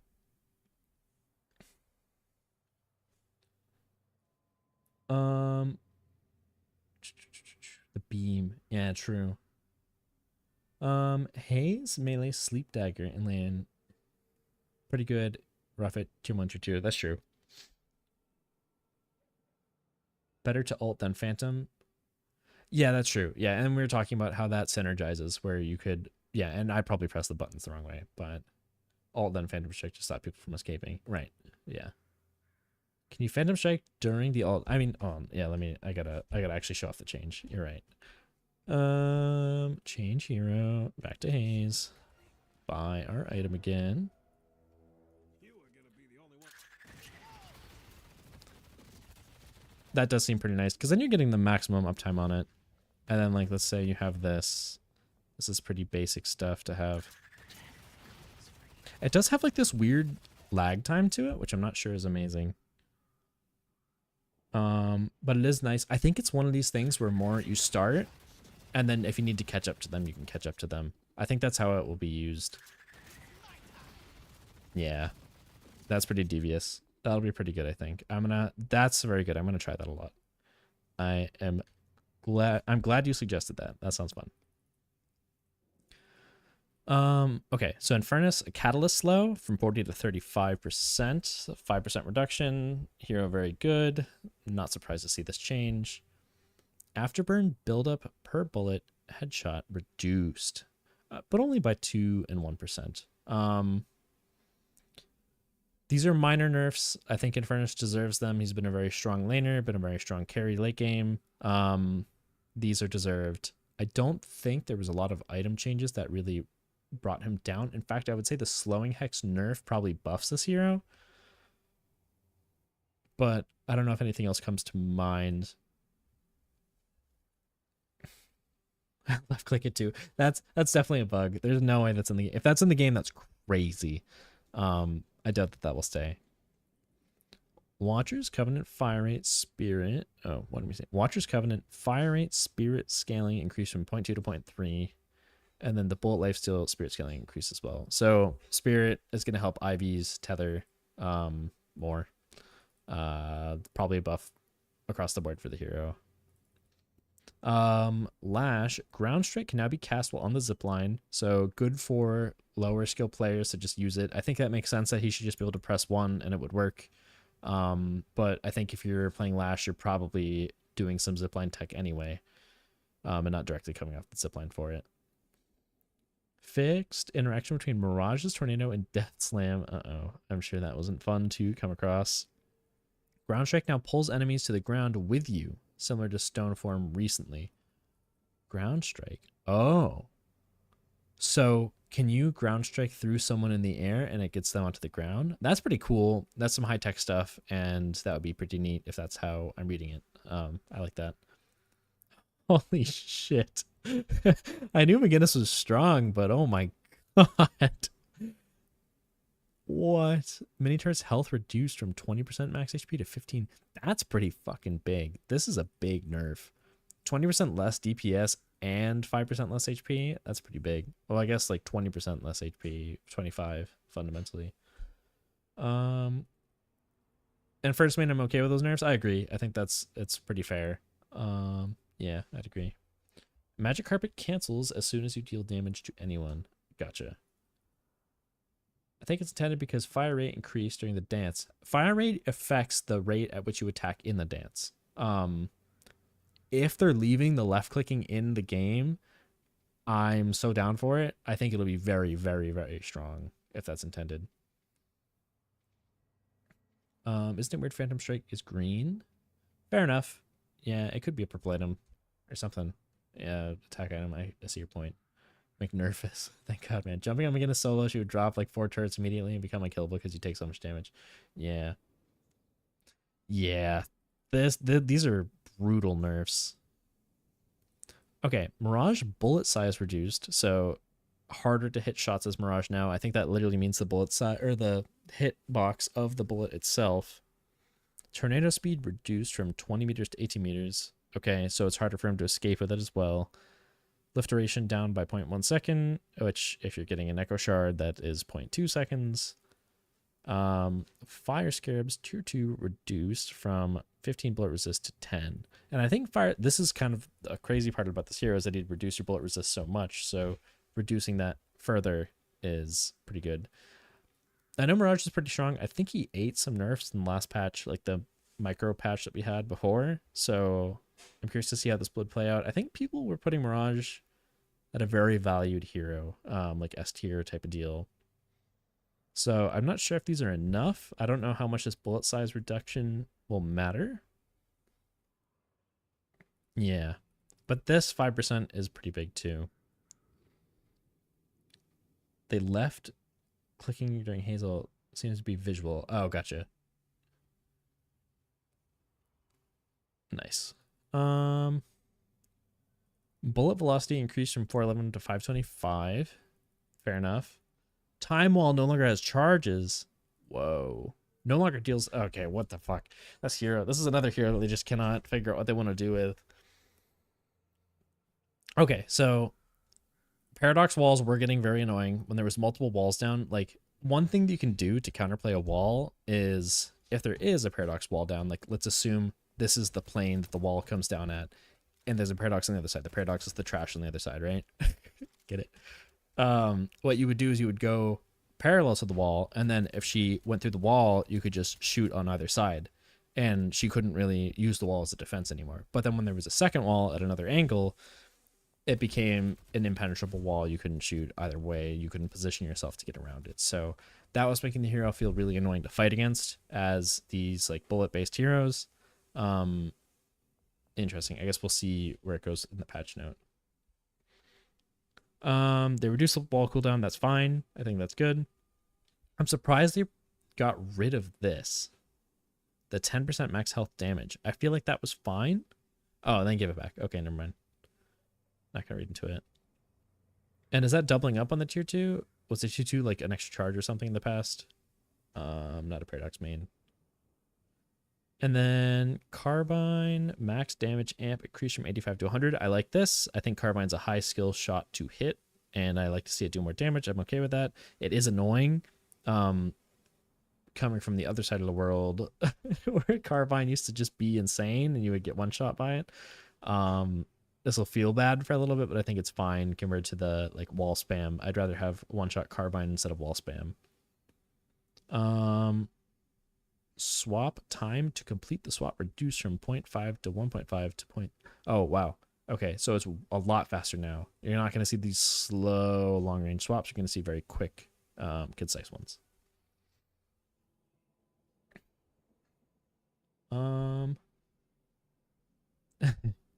Yeah, Mirage does do a shit ton of damage. And I wonder if that was the thing is like the extra bullet size was letting him do more damage to players who weren't as skilled. I don't really know. Have you tried heavy melee cancel during Haze ult? Oh, yeah, we'll try it. I'm not sad that you suggested it. I'm just sad. This could be weird. Can you actually melee? Dude! What the fuck? Wait, that's kind of fire, actually. Alright, there's some goofy shit that's gonna happen in this game. You could get, like... Oh, man. Punch pocket. Funny stuff. Okay, what else we got? I know I wasn't heavy melee canceling it. I'm assuming it'll work if you can use items, but I'm surprised you could melee. Don't read patch notes. The drivers can just wait. Biggest paradox nerf since the interruption on 3 was removed. Yeah, I think the walls having the change is pretty rough. Not having more than one wall is going to make the hero a lot more vulnerable. Grabbing someone out of paradox swap with rescue beam will be very hard now. I didn't actually realize you could do that. I'm going to exploit it in my next game. If you want to stick around for it, I'm going to be doing that. That seems really, really funny. Metal skin no longer ignores melee and makes it viable. Yeah.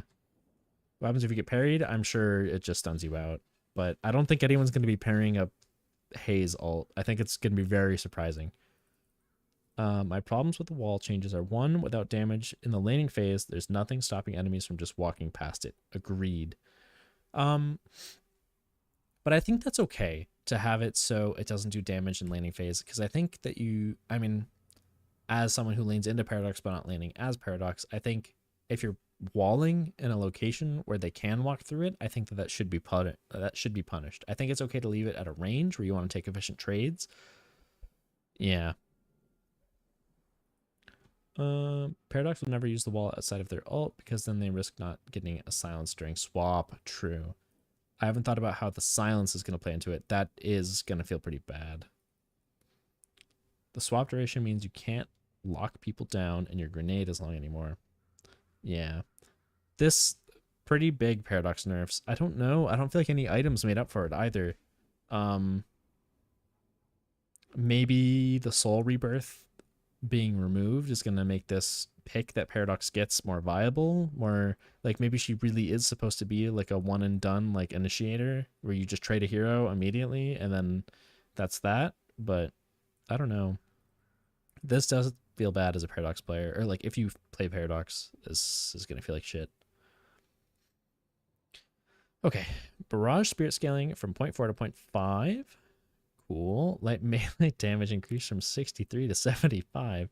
I guess it's just another option for damage as you pop out a case. Like it can be a mix-up.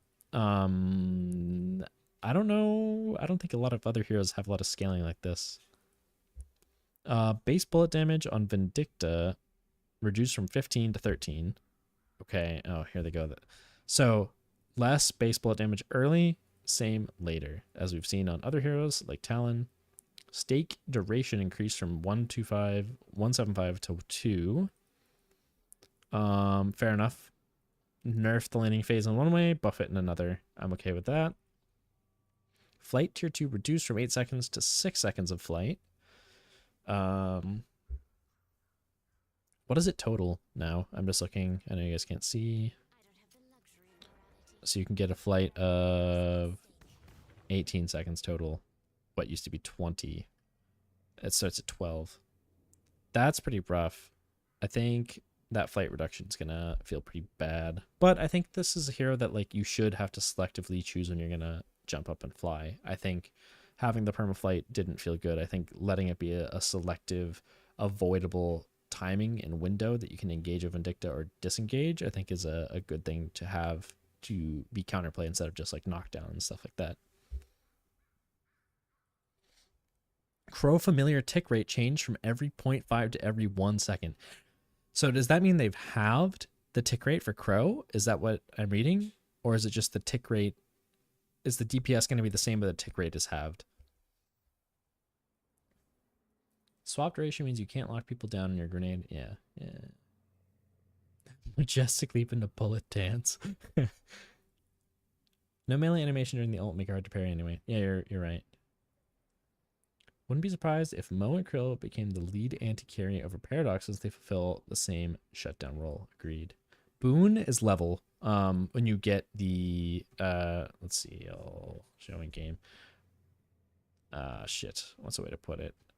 Each hero has this legend. These are your boons. I don't know what qualifies as a boon. I guess the thing on the left, which is I can't move my cursor over it.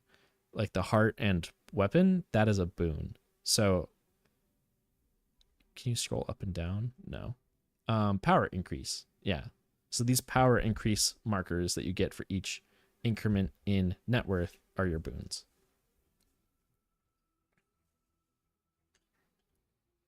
Don't think that 2 seconds is that impactful. That's fair. Hardly ever use all your flight because you have to fly super low. When flying, you only have 50% of your additive move speed, so in general, you likely drop before the duration ends, so you can rotate faster. That makes sense. I guess I still have in my mind like the race car Vindicta in the air, and I guess that isn't how she's been for the last couple patches anyway. So I guess it's not that impactful. You're probably right. But I think that this is it's a change up in the landing phase. I think you're going to have a more supportive stake, but not be like this laser beam anymore. Yeah. And then Assassinate starts at 25% power instead of 50. Oh, wait, what does this mean?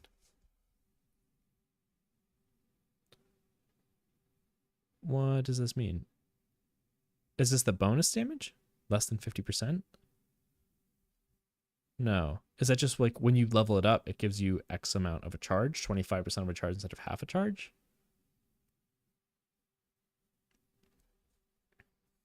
I don't know what that means exactly. We'll find out. Cube health regen now scales with spirit at 0.2.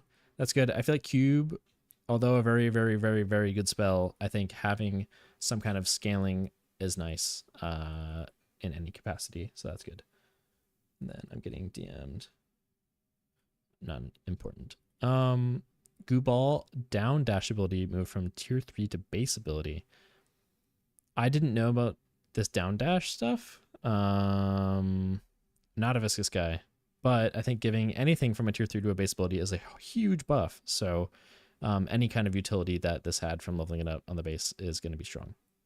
Goo Ball size now increases with range upgrades. Doesn't affect collision with the world. Oh, yikes.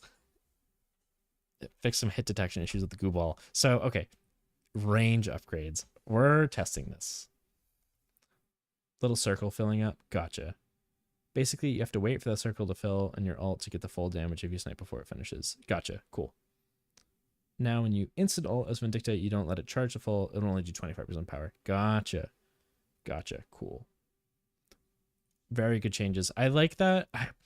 I quick scoping as Vindicta felt kind of bad to get quick scoped as, but it feels a lot more awkward as that hero to, I feel like, line up the shots. I feel like the scope still feels, maybe I haven't played her in a while. Okay, so we're doing ability range. Ball, ball, ball. Oh, Lord. Bro, it's so big. And then it doesn't affect collision with the world, so you can still like skirt corners and stuff like that. Like the edge of the ball can go through. But I mean, that's pretty huge. No, I'm glad. I like the know. I like to know the Vindicta tech. That's helpful for me to know because I don't play the hero enough. So I'm grateful for the insight. Hello, Got You Pants. What's going on? Every ability should have some sort of scaling. Agreed. I think so too. I think heroes not having spirit scaling is strange in this game. And I'm glad to see it. I would bet that we see them gradually add it to everyone. This is fucking hilarious though. This ball is huge. And honestly, like these are items that this hero kind of doesn't mind buying anyway. Like they're all pretty good viscous items. So this is pretty exciting for the hero. Yeah, what is it talking about the down dash? Oh, I see. You can just do it when you probably couldn't do it before. Cool. Try ability range. Colossus. Does Colossus work? Okay. What the fuck is this? It's huge. I mean, like, you're not avoiding this guy if he comes into the room. And, I mean, like, reverb is good on this, too. Like, you like reverb on this. That is not a bad... Oh, whoa. Viscous punch animation, too. It's a little bit... What is he making? Is it like a brick? Neat. That's funny stuff. Yeah. Holy goo ball. Okay. Warden now has +1 sprint. Nice. Cool to see a hero get more mobility. I'm okay with that.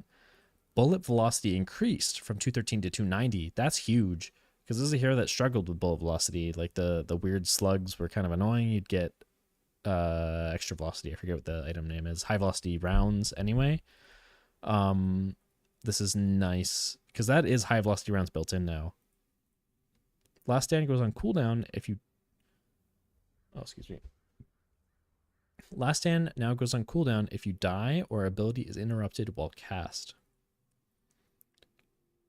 Gotcha. So I think before you're able to channel it, you're able to put your arm in the air, and then if you died, and you could get interrupted now before, but now with the tier 3, it gives you unstoppable anyway. It'll cancel it, so you won't just keep on having the warden last stand over and over if it is canceled, or if he dies, it'll go on cooldown. So yeah. Oh, and tier 3 no longer grants unstoppable during channel. Wow. However, you do get spirit resist. So that's pretty big. Oh, spirit resist during the channel specifically. This is a nerf overall, I feel like. I think the bullet velocity is helpful, but these 3 are pretty bad for the ult. And Warden was largely building around his ult, so if it's a lot harder to get the ult off in the first place, this is going to make Warden struggle, right? What were you saying? Warden got hugely buffed early game, but ult got nerfed hard. Yeah, so the velocity you're talking about with the early game. Give Gaza fixation. Hey, that's a weird typo. Will be interesting to play with sprint and easier confirms to die as a warden main. Interesting to play with sprint and easier confirms denies as a warden main. Yeah. Yeah, for last hitting. And then honestly, like extra velocity is still helpful for the hero, I guess at the end of the day too. First patch in like 3 patches where Viscous didn't lose a weapon damage. Yeah, true. Viscous went to DeviantArt. Oh no, Viscous inflation. No. He's tankier during ult channel. Feels like a buff. Yeah, but that's true. That's true. A little bit tankier. I mean, obviously 50% tankier to spirit, but I think this hero was heavily building around the ult recently. Like, or at least that's what I feel like a successful Warden was doing, was building Refresher, building Diviner's Kevlar, and running it down at people with ults over and over. But if you take a greedy ult, if you try to turn a fight and you get killed for it, like that is a huge team fight. I mean, I guess the cooldown isn't that long. I'm checking right now. Maybe I'm off on it. Cooldown on last stand is 138 seconds, but it goes down at max level to 82. So I guess it's not the end of the world if you die late game with last stand going. 50% spirit resist on top of Diviners, though, is pretty nice. Gun Warden is so big, though. That's true. That's true. I'll take a look real quick at... Yeah, that feels nice already. That feels a lot better. And then you could, on top of that, like, yeah, High Velocity Mag was an instant purchase on this hero for a little while. Yeah, I don't feel like it's a struggle to, like, place my bullets as much anymore. But, yeah. Hayes left click during all already fixed. Yeah, I'm not surprised. That shit was crazy. Did they fix her melee? I'm curious if they removed the melee as well. Wraith Telekinesis cast time increased, so this gives you an extra 1/10 of a second to react to Wraith actually using Telekinesis, which I think is good. Actually, Zanfire, are you still here? I'm wondering if you want to play a game. My moderator. Telekinesis cast time increased from 0.6 to 0.7. Oh my god, I still hear these troopers. One sec. I'm running away from them. Gaming? Because I'm almost done with these notes. And then telekinesis damage reduced from 200 to 175. Wraith was a pretty strong hero last patch. She got nerfed not only in this aspect, but also from Shadow Weave as well. Shadow Weave being reduced in cooldown is pretty big. She got more ammo from improved cooldown, but I don't think it makes up for the Shadow Weave nerf. I mean, I guess Shadow Weave nerf wasn't that crazy. You're just going to be able to see people faster. I think Wraith will still be a strong hero. I don't think that this takes her out. And then what else we got? So Yama Shadow Transformation now affects the grapple time speed. Okay. So you're going to grapple faster, I assume. Transformation duration increased from 4 seconds to 6 seconds. Whoa. Transformation no longer prevents death. Uh-oh. And then 60% bullet and spirit resist. So now you're like Viscous Ball. You're going to have resistance like Viscous Ball. And you can still die like Viscous Ball. Heals for 30% at the end. Okay. Okay. And then the duration now extends by 2 per seconds whenever you get a kill in it. That's pretty cool. Okay, so Yama overall, I think that this is a buff. I think it's going to feel better to play against regardless. I think having her take less damage but still be killable is going to feel better to play against. And honestly, probably as her, like knowing that at the end of your ult, if you're low, you still have a chance to live and clutch up a situation is going to be pretty neat. So if you can kill her during her ult, it's good, but you need to either greet it or do it after the fact. I think this is cool to have Shadow Transformation kind of snowball and extend each time you get a kill. I think that's pretty cool stuff. I like to see that in the game. I am curious what the grapple time speed is talking about. What we got? Ordnance Spiritual Overflow, another patch soon. Still melee during Hazel. Cool. I do want to try the Hazel stuff. And then we're gonna do Yama. So it was talking about grapple speed. Oh, too far. Normal. Cool. And then I didn't personally notice it, but maybe I'm just bad. As a Yamato main, it's always so nice to have all the different mains come in here and just be like, this is my thoughts on it. Because like I can speak really well to like Haze and Infernus and somewhat Wraith, but I feel like everyone has their own niche and it's cool to hear from you guys. Yamato main, it's changing the use of ult, which you like. Ult previously felt not great to use, even worse to fight. This should feel better. I agree. Instead of it just being like, oh, do we ignore her? Do we go away? Like being able to kill her, but knowing it's going to have resistance is good. I like the way that they changed it to play against. Hopefully, I mean, it might just be so broken for her to heal or just continuously not take damage. Looked like I acted faster out of grapple with ult on. Gotcha. And is that what it says? Grapple time speed. Do it one more time. Try it again. Oh, sorry. Fuck. Yeah, it is. I would agree with that. It seems faster out of it. I just recasted it. That'll be the metric, is the punch after. I don't know. It seems similar. I think they wanted to stop it from being an activate and run escape tool. Fair enough. So Lucky Shot no longer seems worth it on Haze. The bonus damage is nice, but it mainly got for the faster stacks. I was buying it for the movement slow. I mean, obviously the stacks too, but the movement slow was huge on Haze. That's a lot of like the Zergy build was just stacking movement slow and movement slow. So but that's it. That's the patches. That's the patch. Is there anything else? Oh, let's take a look in game at the camps real quick.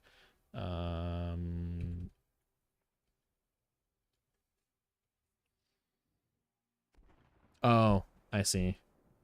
Increase the grapple reach. Oopsies. Well, we'll do it. I guess there won't be a hero to use it on. We'll spawn a dummy.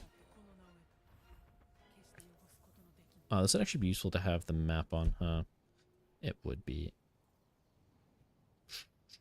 What if we do host time scale to be 100? Oh yeah, look at that. Yeah, now we've got it. This is what all your Vindictas and matchmaking are doing. Not actually. Feels much less gimmicky. Agreed. Biggest winners and losers. Good question. We're waiting for camps to spawn at the same time with the timescale stuff. So, what would I say winners and losers are? Abrams, I'm surprised didn't get nerfed. This feels like a hero that's still strong. Oh man, things are dying in the background. I think Bebop got more consistent damage throughout the game. Dynamo seems like buffs. Talon got nerfed. Haze got some big buffs, but in some ways it feels weird. I think Hayes will be a stronger hero in general now.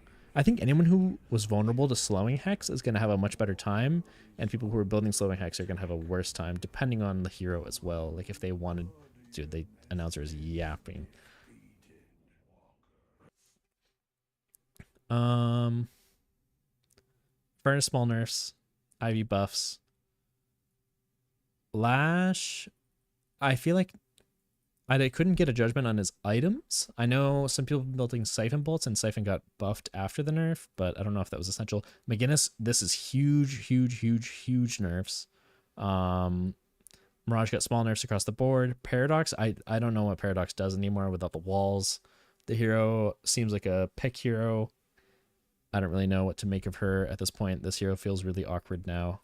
It's been an increasingly more awkward hero. Pocket had some small changes. Vindicta got some nerfs, but I don't think they were enough to kill the hero. Viscous got huge buffs. You're going to see goo ball builds that are going to be really fucking crazy. Viscous with like a huge goo ball that is just going to do a billion damage with things. I actually probably want to play that soon. Warden got some nice buffs, but also the ult is changing, so your laning as Warden is going to be more consistent. Wraith across the board got nerfs, but I don't think it guts the hero, and then Yama got some buffs as well. And then there's some heroes in there that didn't get touched in terms of changes, but you're going to talk... Oh, the game ended. Whoops. We're not going to look at the map in the background. Oh, yeah, we will. What am I saying? Map, DL Streets. I'll do it in spectate mode. Oh, it's still in test mode. I'll just restart my game. Use items in Hazel. Yeah, I think Haze is going to feel nice this patch. I think that change is going to help. It's going to open up the item choices that you can take. I think being able to chase effectively early game in your ult, if you get one of those items, like I think the micro mobility items like Warpstone, that is early on effective, and it's going to give you that bullet resist. I think that'll be really nice to pick up. I do want to try the Shadow, what is it? Phantom Strike? Yeah. Okay. And then what other stuff did we get in Heroes? Who didn't get touched? Kelvin didn't get any changes. I'm surprised Geist didn't get any. Oh. She did, didn't she? Maybe it was just in terms of her nades are going to do, they're going to kill waves again. Mo didn't get touched? Are we sure? Mo. Wow. I'm actually surprised. This hero felt really strong. Excuse me. No Shiv changes. Yeah. That's what we got. Pretty skimpy patch in general. Not as many changes as usual. Yeah, I don't think they were insane. I think the biggest change is going to be how you play around lanes, giving split or rather shared souls all the time. I think that is easily the biggest change of the patch. I think that you're going to start to want to have intentionality around when you take waves. I think you want to have 2 heroes for every single wave that you ever see. If I'm reading it right, you're going to be wanting to pile up with other players on the map. Like, I guess we'll actually watch Piggy here. He's probably playing a support esque hero and see what he's doing real quick. Piggy. So at 8 minutes, at this point, he would be wanting to not necessarily soak waves, because the way the what is it? The way that souls were distributed after 8 minutes was changed. Where before in lane, you would have 2 people, they would both get equal souls from a last hit. And then after 8 minutes, it would be dividing a total quantity between 2 people. So if you had one person killing the wave at 8 minutes, they would be getting double the souls, and it was really, really nice for them to be there. But now you want to always have 2 people when a wave is dying. So I think that is going to be the largest change. We'll probably make a video talking about it for like a patch synopsis thing. Okay, I mean, a lot of chats. I'm going to scroll up a little bit. Okay, what do we got? Like the Yamato changes, fix some voice lines. Oh yeah, Invincible. Yeah, that's true. I feel like they just caved to the complaints about turrets. That's fair. That's fair. I think it is nice to have heroes in the game that don't need to aim to be more open to the larger player base, but I don't think that the non-aim heroes should be extremely viable with that build at the top level of gameplay. That would be my take on it. Like, I think there should be viable routes for Ivy and McGinnis to not have to have the most strict aim to be successful and level, like, climb ranks, but I don't think you should be able to get to Eternus with just those builds. Yeah, use items in Hazel, pretty crazy stuff. Feels like a pretty good, yeah, we talked about that. Wonder if anybody will do a melee focus Haze build. I think so. I think that I will be picking up Haze melee items. I think I'm going to try it. I don't know how good it will be. We'll see. Heroic Aura might be interesting. Oh, hold on. 1 second. 1 second. I want to try this. So, as Haze, you said melee Haze. One thing, I'll put volume back on. Volume 2.5. If you ult and then melee, right? It's small little jumps. But if you get melee charge, which I already think is a pretty nice item to farm camps with anyway. Oh, this is the cooking. They nerfed Turret McGinnis heavily. They buffed Gun McGinnis across the board. That, like, being able to inch closer while ulting could be pretty good. What time do I start talking about the patch? The whole VOD. The whole time. Heroic Aura might be interesting on Haze. Leech, move speed, some HP, and then some more speed and fire rate on active. You are cooking, my friend. Heroic Aura. Move speed. Fire rate. The active gives move speed. Does that... Do you get move speed? Raw move speed? And... The fuck? Like... What is up with my keybinds? My keybinds are broken. My melee is back on Q, but I have my active items as Q, E. Regardless. So if I... How far do I go? That does work, doesn't it?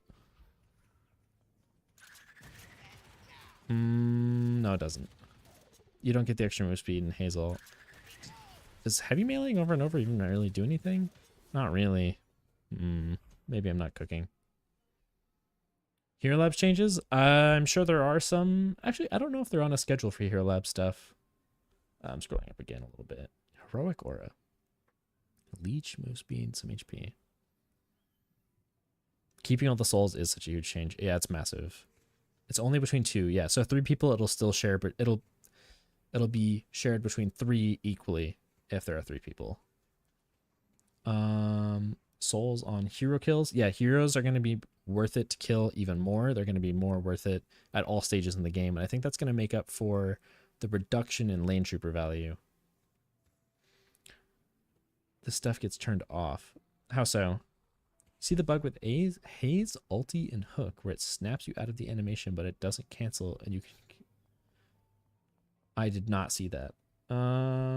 Heavy melee cancel with Haze ult and item sound crazy. Okay, we'll try that too.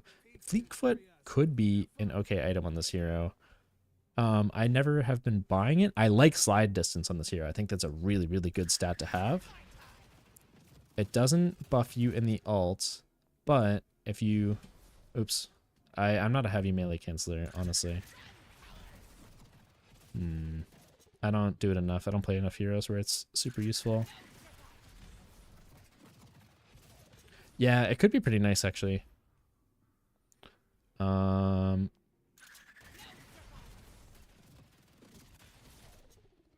Definitely gets you further to cancel. I might be doing it wrong, too. Might be shit. Heavy melee cancel with Haze ult and item sounds crazy. Agreed. I think so too. Her tier 3 upgrade, move speed. Would have thought move speed items helps. Right, I agree. It does seem strange. I wonder... Okay, so this worked this way with McGinnis. Does this work? We'll do this. So this used to work. You used to be able to unstoppable to get rid of the movement penalty. And at this point, we have Spirit in our shit, so it's going longer. Our duration has been scaled up.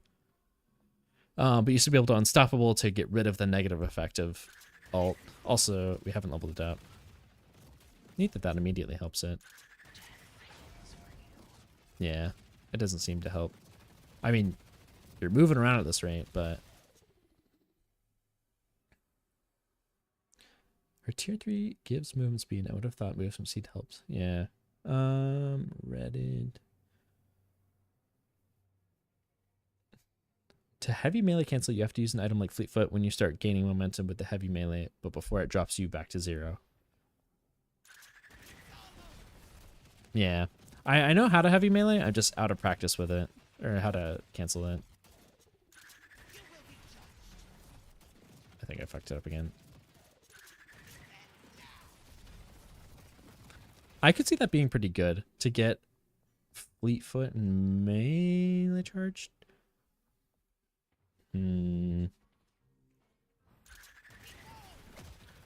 I would advocate for slowing items still. And then you can keep up with people while meleeing them, I feel like. But you need to still mix it up is the thing. So I'm not sure. No,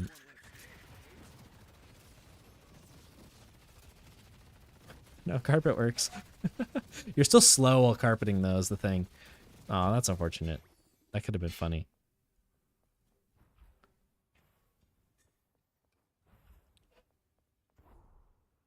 Just any item. It seems like they have a cooldown for Fleet Foot when heavy meleeing. I'm curious. How bad does this slowing hex change feel? It costs an extra 500. And it's an item that you want to get pretty early on anyway. I feel like when I was getting it, it wasn't the biggest deal. But as Haze, you're not getting Spirit Lifesteal off of it. It's not benefiting you, at least. And it also slows a little bit less and does less damage on contact now, right? That was also part of it. I want to see if we can see anyone else cooking up some stuff in some of these games. Boom.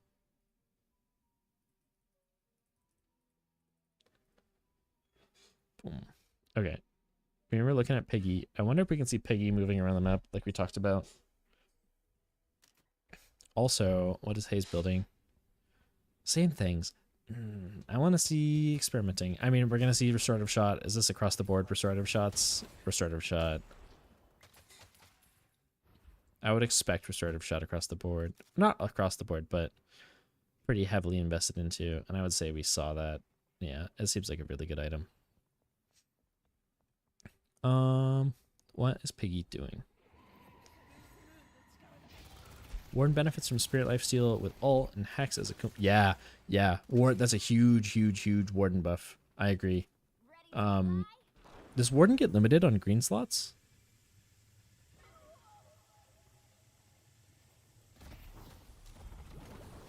It's nauseating to watch a IV ult when you're not in control of it. We're not going to watch it. The OSIC aren't investigating me, right, Hayes?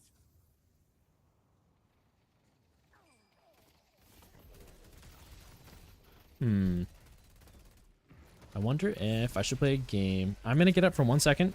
I'll be back in probably like a minute or less. Just getting up for a quick sec. Be right back.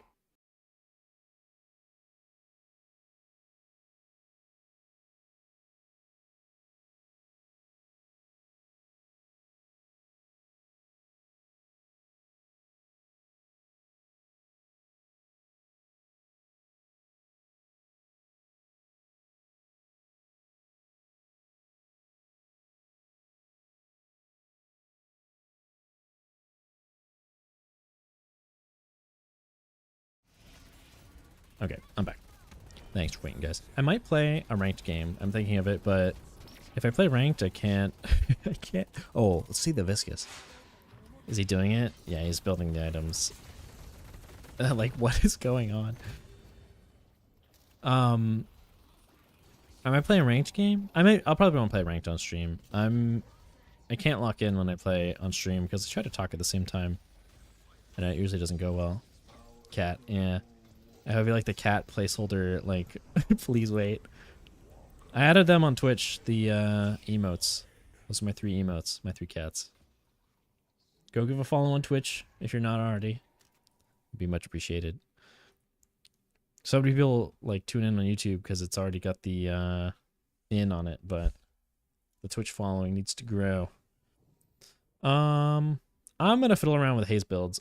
I'm gonna build some stupid shit and we'll figure it out. Unranked gaming. Thanks for the follows, guys. It's cool to see them immediately show up. I'll drop the link too if people want to follow on Twitch. We'll probably be doing a meme build on Haze. That is likely what's gonna happen. But we'll see how it goes. Boom. Yo, Shizog, did you follow up on the G Dolphin drama? No, I didn't. I'm gonna let him see if he wants to do anything about it.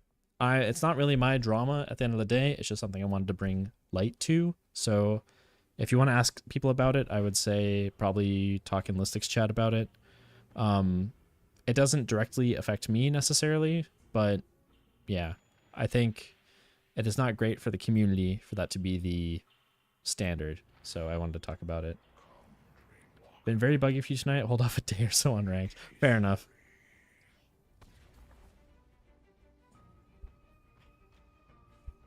Yeah, Dolphins mod messaged me, but I have not responded to them yet.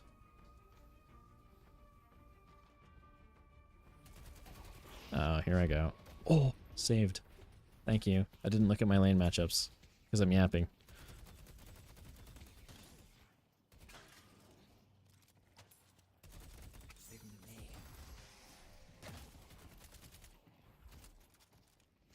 No.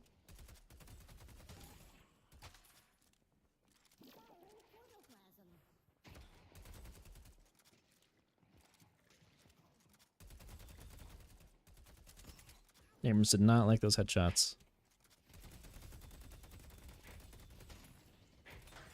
No, he's better.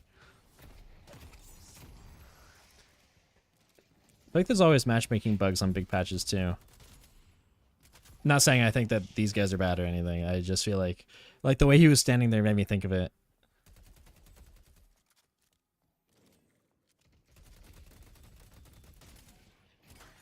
No, bro.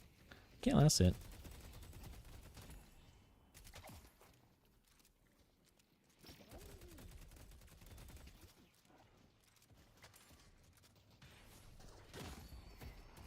Going for that melee is honestly pretty shit. Probably shouldn't do it. I wonder what other early items I should have got a resto shot actually. I guess I don't need it at the moment. These heroes aren't really gonna chip me. It's kind of like a I get hooked and I die lane. So maybe I don't need a resto shot. Yeah, like if that connects, I fucking die. Especially reactive barrier got buffed too, where you get extra stam. Okay, they're hitting small, so I'm gonna shove. Bro. This Abrams is just better. No. Okay, now I need a resto shot.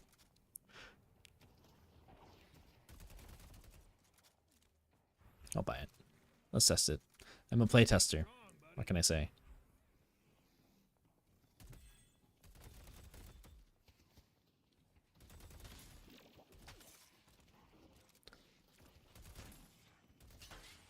Bro, Abrams is goated.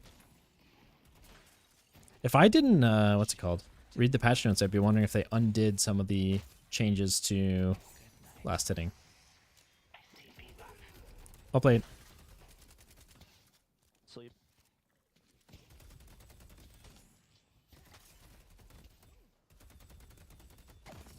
I don't buy a restorative shot enough to consciously do it. I need to stop clicking my shit too. I'm gonna get hooked under tower if I fuck around. Yeah, I'm a playtester. I'm building stupid shit. Here we go. Good stuff. Reactive barrier, so when I do get hooked. Oh. I don't know if you guys are active on the Discord, but the Bebop hook meme has always been good.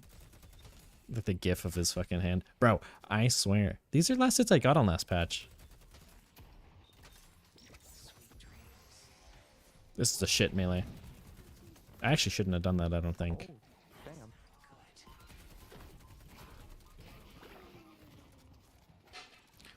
Notice how I took the trade intentionally because I knew I had reactive barrier. I knew I won it, so. Also, I think his hook does like 10 damage now. Yeah, the actual hook does nothing. I'm not used to having restorative shot. Uh-oh, now I'm fucked though.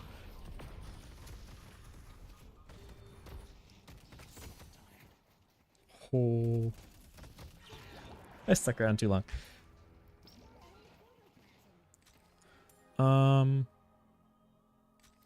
This might save my life. So, yeah, look at this. I don't know. This recent purchase thing is strange because I feel like it's not like in your face enough. I kind of wish it would pop up like on the side as people bought things because you can immediately see if they buy stuff. So I feel like it being in the shop is a weird place. Like I feel like I'm never gonna notice it there. I will tear through their army. So what does this give me at default? Fire rate, bullet damage. Oh, am I double jumping?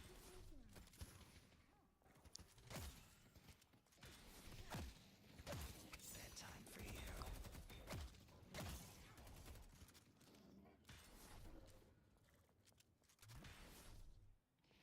Hmm.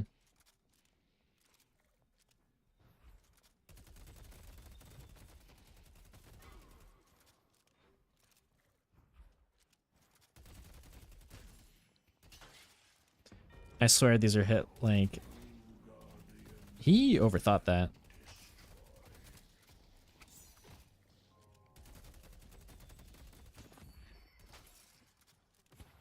I hit small. I should have honestly held my way for the viscous. That was kind of a noob of me not to.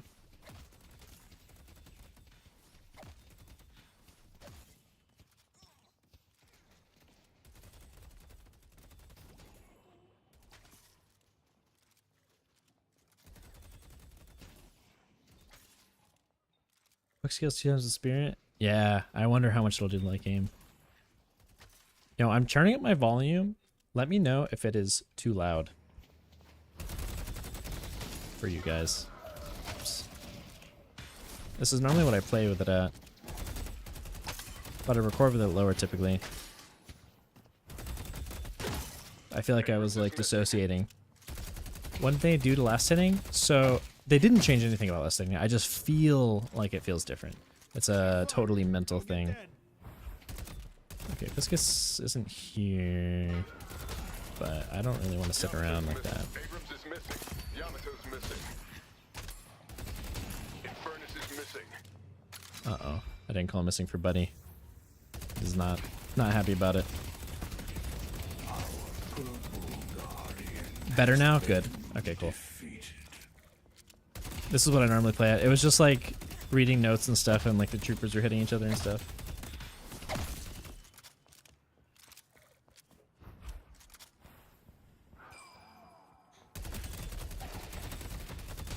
It was a desperate hook. I want to gank the Vindicta, but Viscous is kind of rotating. I'm going to try to shove this wave.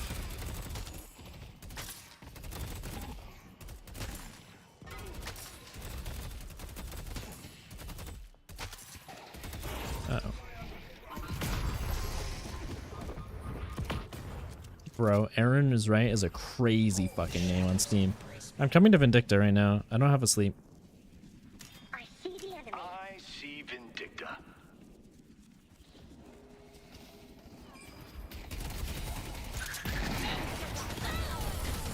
Good enough. Well played, my friend. Is he low? I can buy some Yeah, he's low. impressive gear.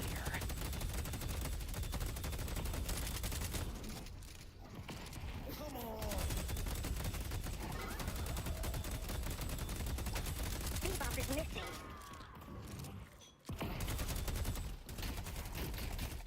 Be still. Uh-oh. I should probably get the fuck out.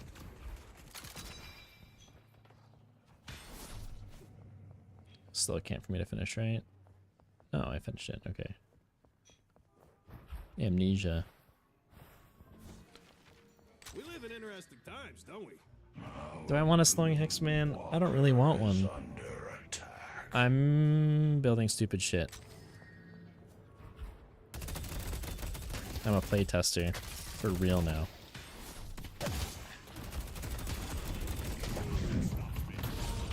What the fuck? Oh.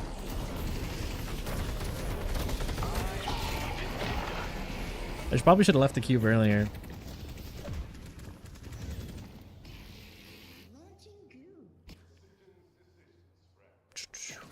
Okay, what am I building besides this heavy melee? Should I get the stupid... I don't want... Stay safe out there. Alright, we're committed, guys. Viscous did try. Yeah, honestly, I think I needed to get out of that earlier. My plan was just to, like, On the move. jump dash out. I shouldn't have came back to this lane. This is a mistake. Second pick of buffs. I have a gun buff. We can go in. Never mind. Oh, we're missing all our spells. We're missing spells. I'm coming to Vindicta. I see Vindicta.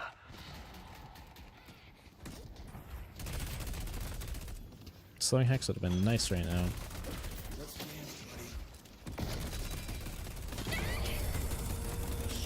Continues. Nice.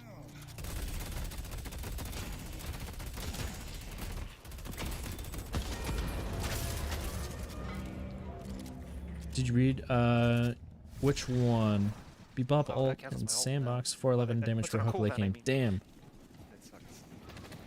I'll make them helpless. This is... Yeah, I'm gonna go purple. I suck, man.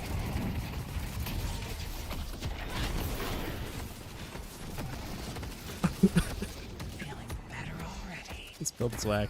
This is not good. I don't really want to chase. I don't want to be here in mass, even. Like, there's a lot of people playing on the side of the map. I'm gonna go right side. Mercy is not a gift that I bring today. Oh, my slots. Dramatic, stylish, I love it. I never bought. This build is cooked, guys. This is so I'll bad. slip right through them. This is a good game for a Slowing Hex too.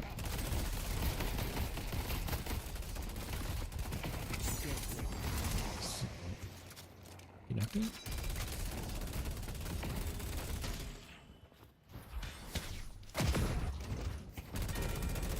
Then I have 100 bullets, which is pretty cool. Don't really like being so close. I should have reset my fixation stacks on him.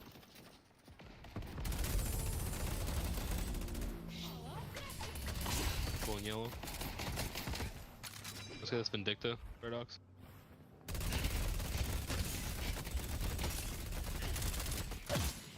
Should have heavy melee'd one of them. Okay. I don't need... Oh, my shop isn't open. I'll have safe passage.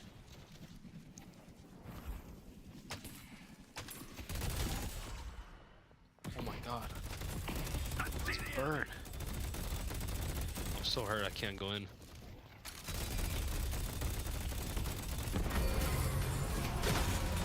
We got what we came for.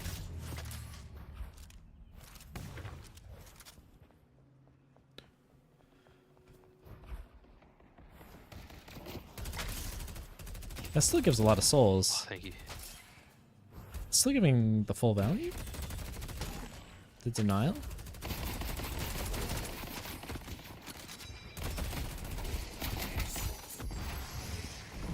It's a Mo. Here's a +1, I die.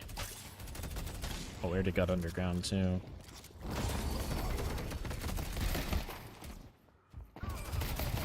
Nice. Oh, this Vindicta!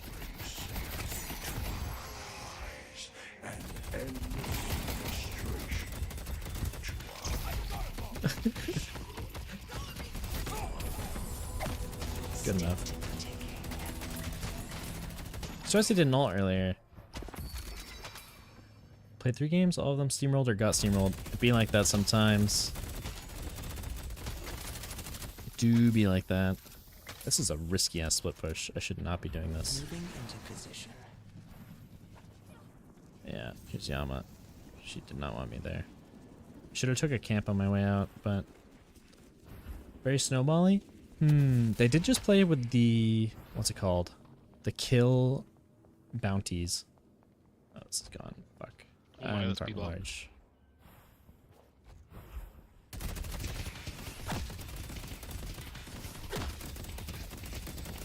Haze could shoot wall ult. Yeah, it's a bug and it's been fixed as far as I know. Alright, I don't have that item.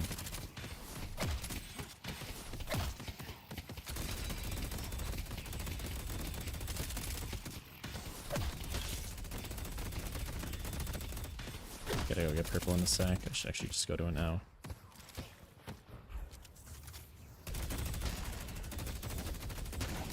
See the enemy.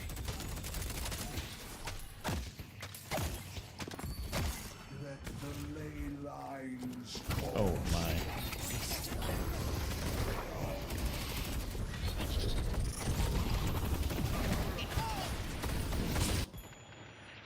Okay, I think I'm not lagging. I don't know if people get the bug. Where's Haze? I almost killed her, actually.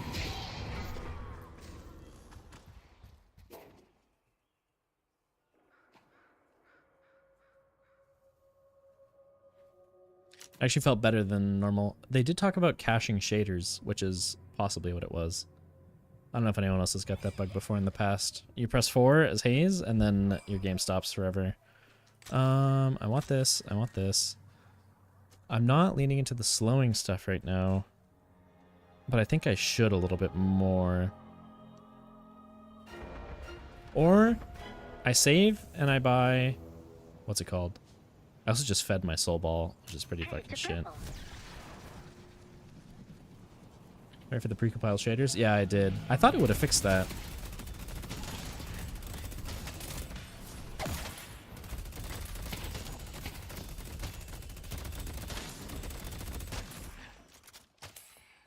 Right, they took our camp. I thought... Oh! The corner camps are gone. Right. Where are my camps? Oh my god, I never looked at these. Aha! I'm like looking at the map, looking for that camp at the fish market, and it wasn't there. Oh, What we're other going in. rooftops do we have them on now? Like up there, I'd assume? Above the tower? I'm gonna split push this lane. It's kind of a shit split push though, because they're in the adjacent lane, but I think I can get this tower in time. This Guardian.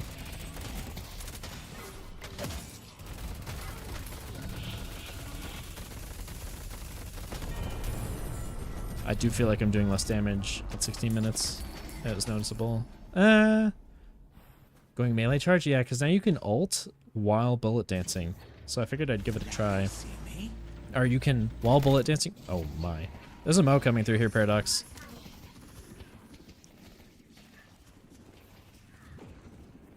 Oh yeah, we gotta get the fuck out of here. Sass.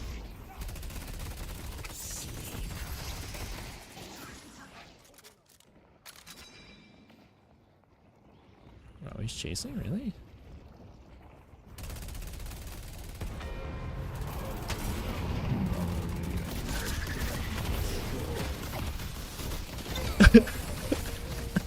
It's actually kind of good. I don't think they expect the burst. Like, you don't expect to take a nuke from a fucking Haze ulting. Deleted.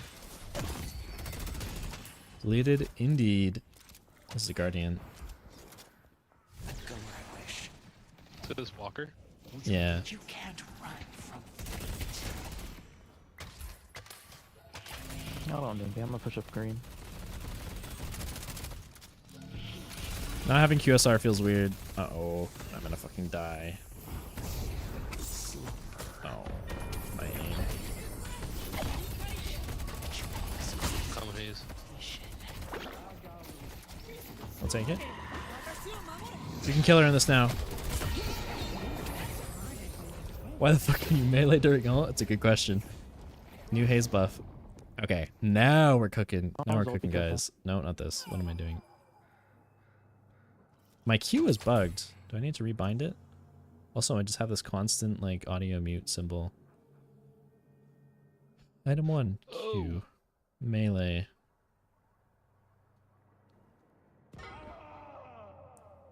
Just got grabbed in all of them. I probably already went by it.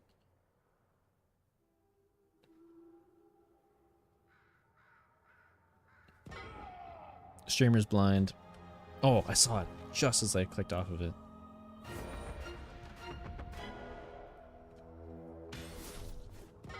Okay, it's fixed, I think. I'm gonna give Mo the Mo treatment. And then just get ulted by him. Oh, fuck.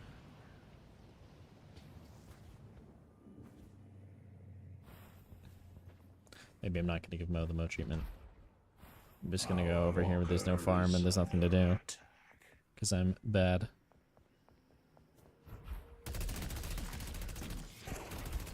Hello. I missed. It's GG. Go yellow. He's Ricochet. Oh.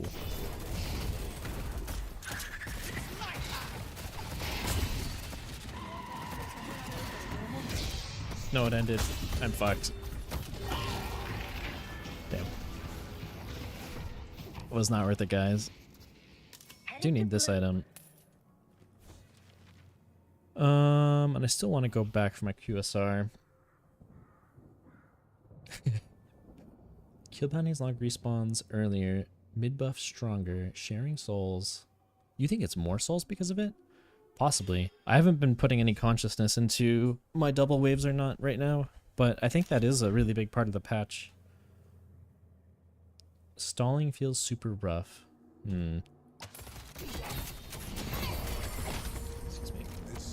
So this camp, I want to go farm this camp up top. I want to see where it is. Phantom striking during Hazel sounds like a nightmare bug. Well, it's intentional. So we'll have to see how it turns out. I'm gonna go yellow.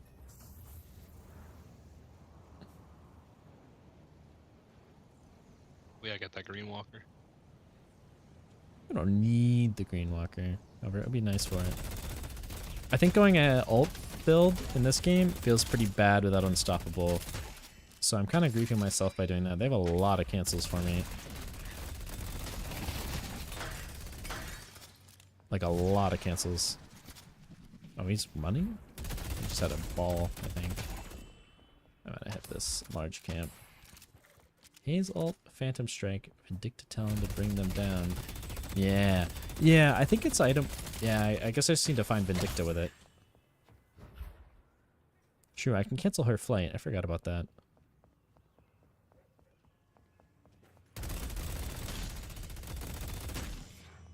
Thought I heard movement. I'm coming to green. My strength will be yours. That's a crazy Steam name.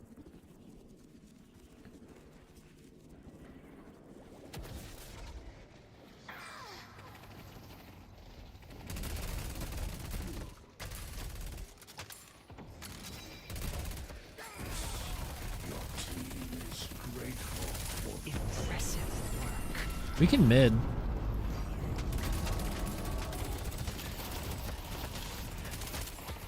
We could also take their shit and then mid. Oh, I don't have QSR. We can get a shrine here. Yeah, we can try and then mid. Oh my. Uh-oh. Yeah.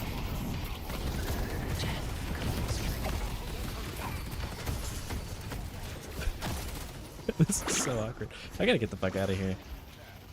My team.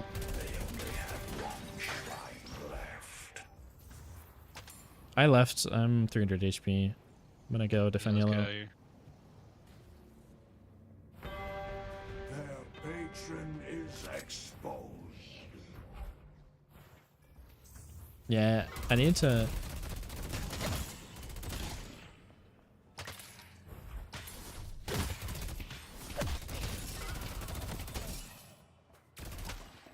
The pumpkins are gone. Okay, where's this camp? Should have went purple instead of looking for a stupid camp on top of a roof. Where is it? Oh man, I'm a noob. Okay, I'm gonna go fight with my team. I'm still low. Fuck it. We ball. Fuck it, we don't ball. He's balling. That's the one who's balling. Over flicking. Do I buy Unstoppable? I don't know. My macro's ass right now.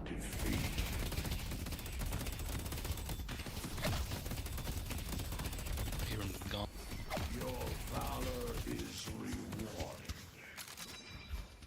Changes that fixation increase.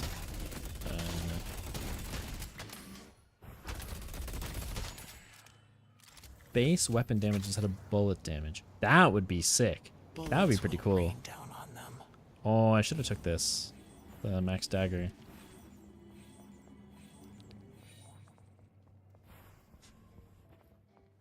I still think this is worth it. Hurt anyone. But in this case, it's gonna do some I'm coming to Oh, I need Abrams. help with Abrams. I'm coming, I'm coming. Stay alive. I had boost, I killed him. Yeah, get his ass. Don't come begging for mercy. Oh, I'm fucked, aren't I? Oh yeah, I'm fucked. He's just not happy about it. Yeah, Phantom Strike as a haze feels terrible.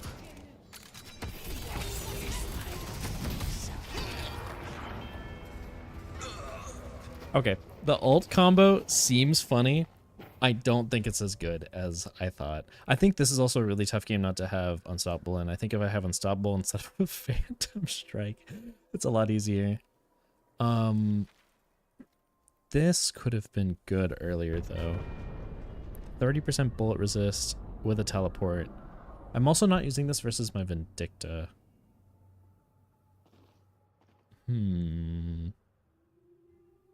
Yeah, this build's whack. Don't copy this. It will not do well for you. Phantom meta, real and true. True. Not in this game. This game it is not good. But we'll see. Wonder if anyone's cooked anything. They have recent? I don't know. I wish I could start it by newest. Make a fight with team. Survive. Oh, I am way too deep. Yeah, I am dead as fuck.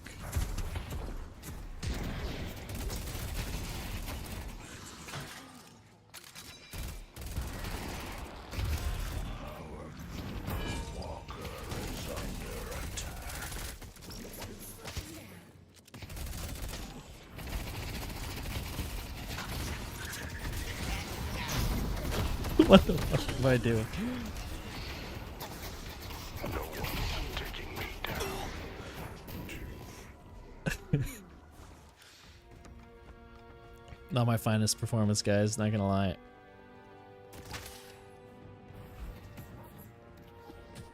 Crazy play. Yeah. I wanted it, man. I want to make the Phantom Strike work. Going for that blue walker right now. I'm sure someone is going to make it work far better than I will, and I will model my gameplay after theirs. I think Phantom striking a Lone Furnace with a Moat Curl and Abrams behind him is probably not the play. Silencer would have turned that into a clip. True, it could have been nice. But you don't have to double attack anymore. You're just single attacking, so bullet dancing in the crowd is really, really bad now. Especially not with a Ricochet. Is this telling me anything useful? It could. This could be nice. The little synopsis. glad you like the crazy play. I'm gonna get my money up. I need an Unstoppable, otherwise I'm gonna be a useless creep for the rest of the game.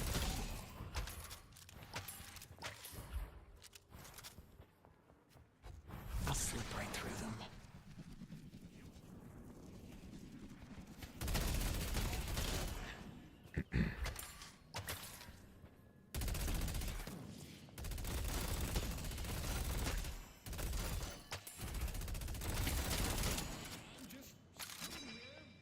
Am I farming backwards? No. I mean I am, but I don't think it's the right play to be farming backwards. Okay, where is this camp? Must be on top of this building, right? There's 2 camps now. Because the 2 corner camps got... Is it up here? Yeah, here we go.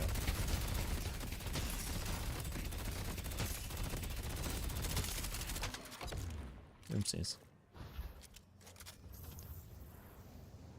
Is the other one up there too? Is it down below?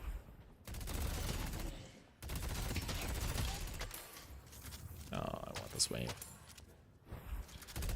I built, oh fuck. Okay, this is a hero I should be able to solo kill.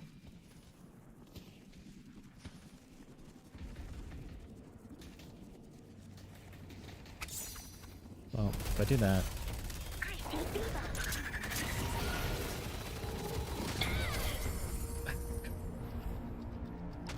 see, that was it working nicely. But I also feel like if I hit my sleep, I just kill her.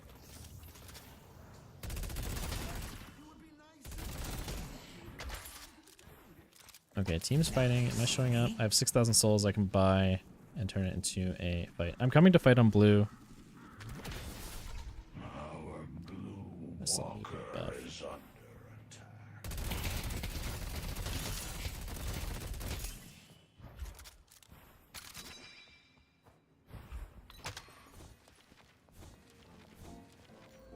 My friend, you are a... I'd go where I wish.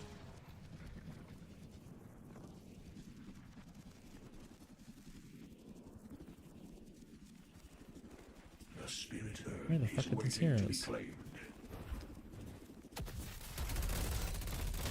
Guess I'm lagging too.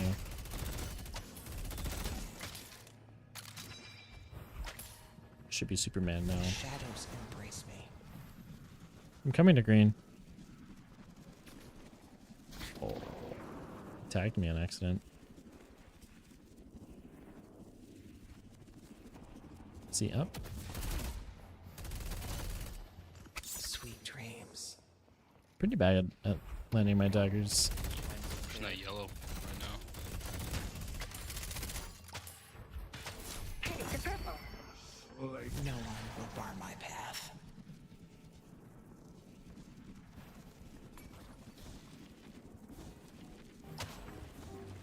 Now go out there and impose your will. I'm gonna try to do Earn. I've lost Are they all on help green dagger now? speed. It used to affect Don't know where abilities, they but are. they removed that. Oh my. Yeah, no, they're all on over Earn right now. There's 3 there. On the move. Failing my active reload. Not a haze player? Yeah, that's fair. That was a thing. It used to affect abilities, so you had like Vindictas buying it to increase the stake speed. This is shit for me to be farming here. I think it's shit for both of us to be here. Can I help him? What? Big me. What the hell? Dagger went to nowhere.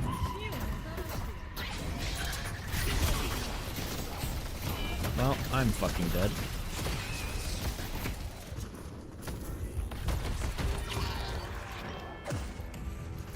I'm fighting with my shiv.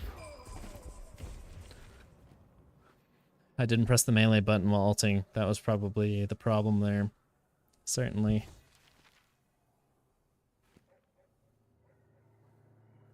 But yeah, people were building... What other heroes were getting it? There were some pretty crazy high velocity combo heroes. I was taking a little bit of a break around that time. Oops, don't mean to bring it.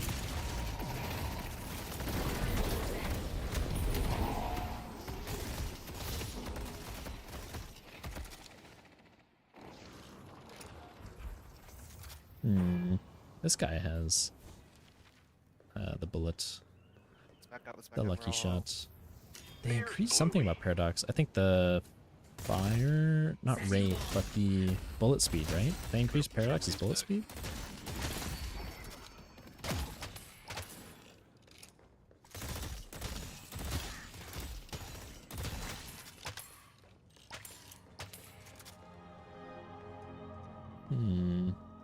I followed my ship and he's 1 in 11. I didn't realize.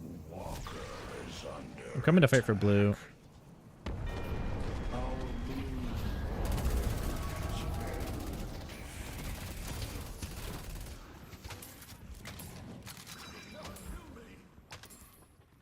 Whoa, the veils. I forgot about the veils. These are freaky. We found him?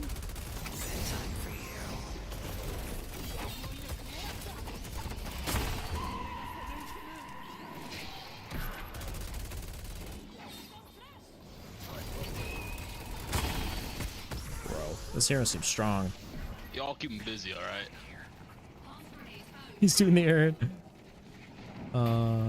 I don't want to be here anymore. Our allies will not be forgotten, Viscous. Hot Patch Haze melee ult. Wait, what? That's probably the one we don't. I don't even think it's that good.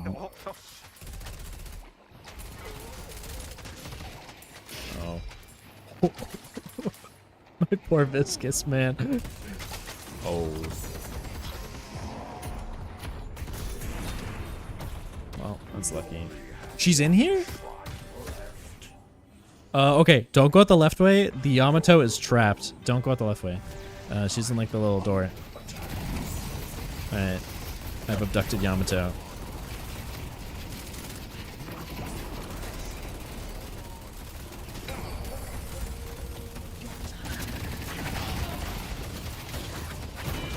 I pressed my button. Oh, I'm slow. I pressed the stop ball. I thought I had the timing right.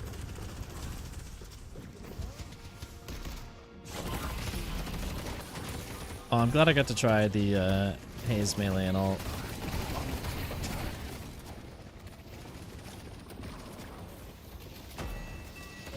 And this build was a little bit lost. I didn't really know where I was going with it. Maybe some more pre-planning would have been useful. That's a shame though.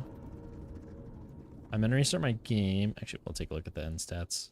Was that useful? Did I at least do damage? No, not really. I mean, I did damage, but not exquisite amounts of damage. Exquisite. I restart my game, and then I think I play one more and then hop off. I hope we get version numbers for the game soon. It feels weird to call it like the October, or not October, but November 7th, 2024 patch instead of like 7.34C.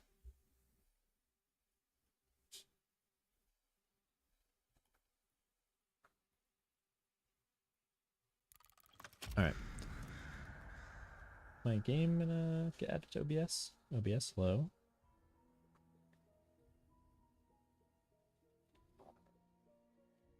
Please? Do I need to change it? What's that about? Oh, there we go. What else do we want to try? So they hot fixed haze. I guess they didn't add anything crazy. They just kind of trimmed it down and balanced stuff. Dinner in my house is almost done. My girlfriend is making food, so I'm probably going to hang out and watch a couple games until it's time to go. So I'll probably hang out for like 30-ish more minutes, something like that, maybe 20, and watch some games and talk about the game if anyone wants to stick around for it.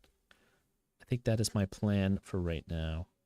We're going to watch this game. I want to see... I think the best thing, the funniest thing to play right now is Viscous with ability range. Like, that seems really funny. I bet you Vegas is having a good time with it.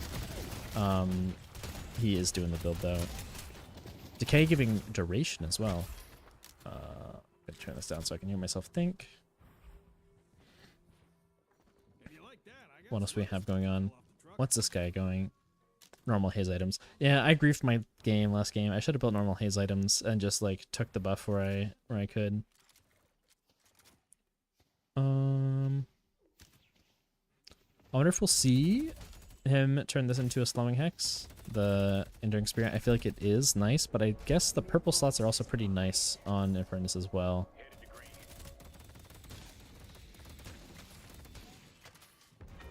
People are still picking Paradox. Have they found value? She's like, what's my rank? I got, so my main account is Phantom 5, and then my alt, I actually recently got it to Ascendant 1. I'm gonna this for a quick second, because I have all my friends, like, nicknamed on Steam, and I don't want to dox them. Where's my guy?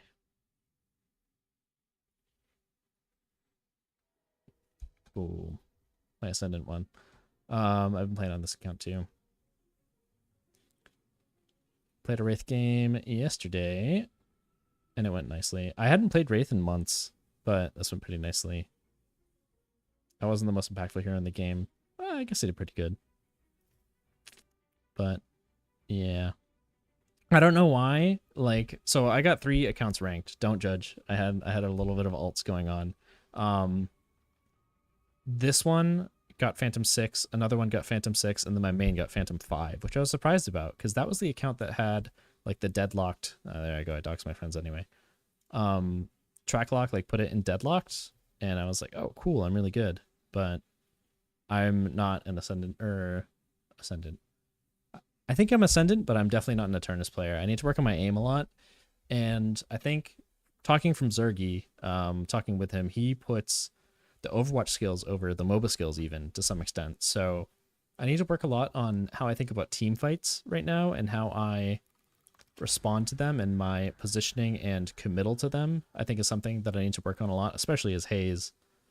So that is a large focus of mine right now to try to get to the Eternus climb. I can't get in any games now. That's sad. Round of any vine sauce. I don't get it. Any recent games starting? Damn. I had to restart my client, so my game's fucked.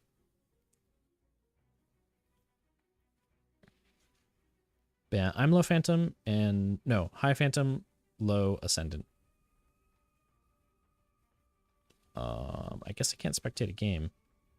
That's sad. I'm playing Hero Labs. Oh, I can't play Hero Labs. I'll just play another game. Fuck it. I'll play Haze and I'll do a normal build, I think, this time. Saw a video with Zerg yesterday, him talking about knowing what to engage and stuff from Overwatch was interesting. Yeah, I actually really want to... I probably will go watch some like Overwatch guides that talk about team fighting and think about it more myself, and then when I think I'm ready, adapt it into a guide for Deadlock. I think something that's different about Dota is like obviously the same dynamics happen in that game, but having it be in a 3D space makes it a lot more difficult. So like him especially talking about chasing heroes down as like Genji, as Tracer, that resonated with me because sometimes I lose heroes or like I can't finish kills that I should get, and I think that is the gap where good players shine and bad players don't. Also, like literally, like if you can track someone better with a hero that shoots rapidly, it's just a raw percentage of damage that you're going to do over an opponent. Console command to matchmake while in sandbox. Fuck. Print. So I have an alias. I could dig it up, but there's essentially, I know Zergy has a command. If you go into his chat, there's some like exclamation map or something like that. I think he has one. Prevented me from actually learning how to properly use... Oh, hold on. Is there more that happened? Dude, micro is such a hard thing for me personally. Monocurl main definitely feel like close range spell spam has been a crutch for me. Yeah. Yeah, micro... I mean, macro is obviously like... I feel like I had... that's what my channel's based on. It was like I had the Dota background to back it up and translate skills here. But, I mean, I hadn't played Overwatch extensively. I had played Counter-Strike, and I was a pretty ass Counter-Strike player at the end of the day, so... Yeah. Weak mental. Mental's huge too. And Zergy talks about that. And I think Zergy's the best player for mental as well. Like that dude is positive as fuck in his games. 3 matches before having to take a break. I think it is good to take a break though. Breakdowns and commentary. Glad to see it's doing you well too. Thanks. Yeah, I have fun doing it. It's a lot of fun. Do I know people? No. Mass Mirage build, and at least it's been improving my aim a lot since it's gun based. Yeah. You can just go into sandbox while queuing. So yeah, I think so. Change level deal streets. Yeah. The macro I've learned from your channel has actually been my main strong point. That's good to hear. That's actually really, really exciting to hear. This just got nerfed. Okay. The thing is too, since I rely on macro so much, if I talk, if I yap, I fucking feed so bad.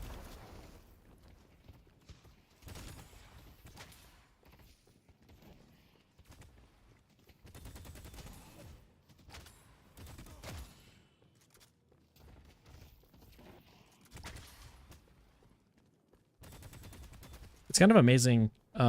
playing against. I ran into Lefa's Smurf while playing matchmaking on my alt, and he shat on me. And it was pure. It was. I mean, macro was part of it. Like I think he has a better understanding on lane macro for sure. Like when to hit troopers and stuff. Like I think he had a better understanding of it. And it's something I want to break down more, and I have some ideas on how I want to learn about that. But okay, securing. But his raw aim was like wild to play against. I'm gonna get parried? No. I should have queued him.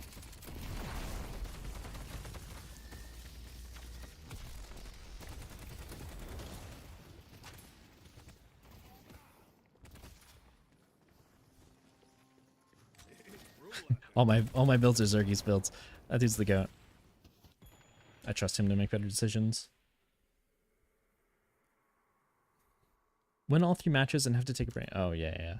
Can't really grind to a turn so I don't grind. That's also my problem too, is I don't play a lot on my main a lot of the time too. Like it's hard for me to sit down and play ranked games, and I know that I've been pretty consistently playing well in my ranked games, but not enough to really get the data for like, I mean, maybe it's cope, who knows? It's probably cope to be like, oh, I'm supposed to be a higher rank, but I don't know, it's probably cope. Tracking with Wraith is my biggest hurdle to carrying with her. I've tried mono curl carry, but tunnel vision after lane and lose the soul lead. Yeah, tracking in this game's huge, and I probably will make like a regimen to improve my own aim, and once I see it be effective, I'll probably talk about it in a video. How to shoot in lane. And I don't even mean how to shoot in lane, I mean like quite literally like when, so before the advice, and I even got this advice from excuse me, Jerax. He's a Dota TI winner. He's won millions of dollars off of playing Dota, and I talked to him a little bit about scenarios that you'd want to shove the wave in this game. And before, when the map was smaller, the advice was always shove the wave. But that is, and that's what like my impression was, and that's what he validated. But I think that that has changed recently. The bigger map, I think, was namely one of the things. Oh man, I need restorative shot in this lane.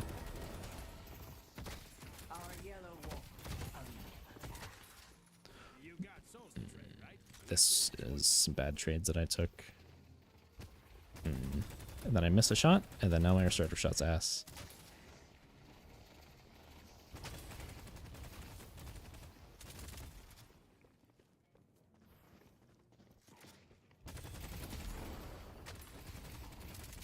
I could kill this guy soon when I get run. He's playing very forward. I don't think he has the ability to.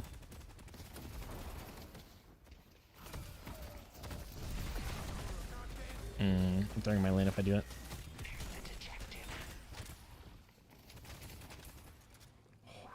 I can, if I can out aim him.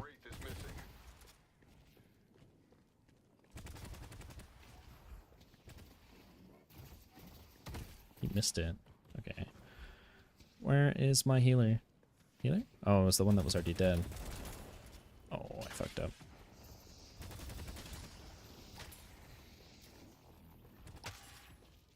But yeah, micro is very important in this game. Wholeheartedly agree. Am I double regenning in this lane? I am, aren't I? This sucks. Come back if you need anything else. Everyone's missing.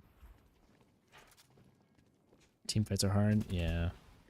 Oh, I just missed my resto shot.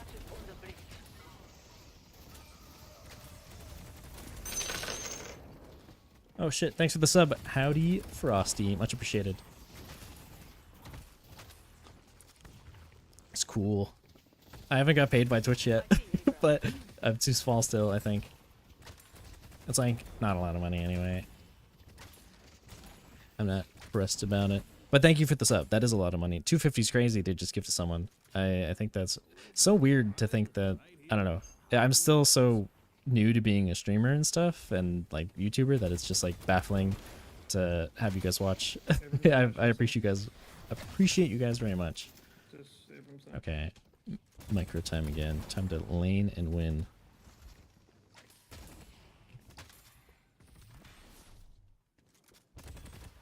Got my heal off. Okay, I have ult. I could kill him right now. If he steps out, I should actually let this wave push if I can. If he balls it, it's kind of nice. Trying to static it a little bit, freeze it.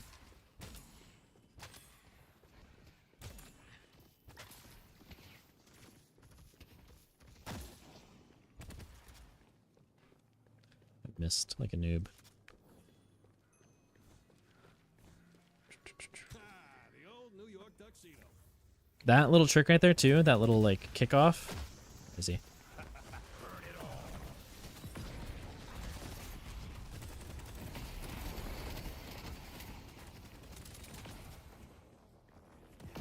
Yeah, we'd be diving these and beating it.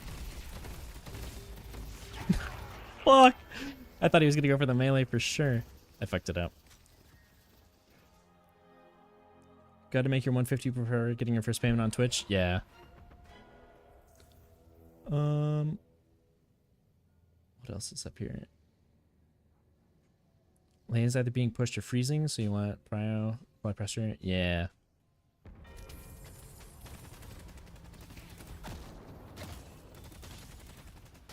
Well, I threw my lead, guys.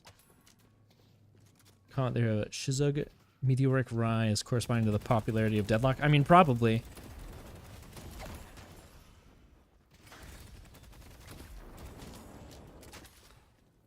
I like talking numbers. It's fun. But I've definitely noticed like the player base has gotten smaller in like the past few weeks. I wonder why. I think it's still like alpha mindset on the game. I've been working on a special content. Oh, he's done. I guess. That sucks.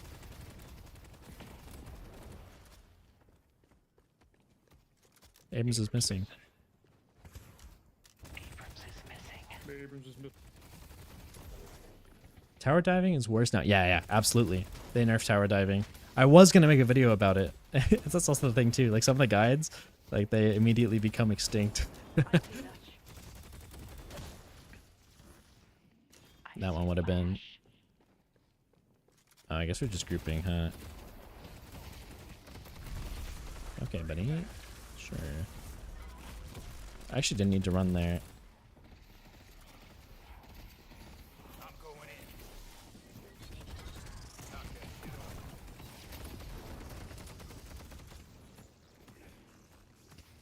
Stay on fire. Thank you.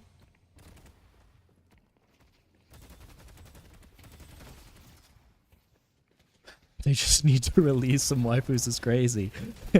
I don't know if you saw the Vindicta swimsuit mod. There's mods for the game that Yoshi has said is okay to use as well. I mean, he didn't specifically say like, please use the Vindicta mod, but there's like bald Shiv and shit like that. Too many initiates get tilted out? Maybe. What is this game? Should I just leave? My MMR. I need my MMR. I love when Lane Soaking Guy got changed the day after. I kind of knew that was the way it was going.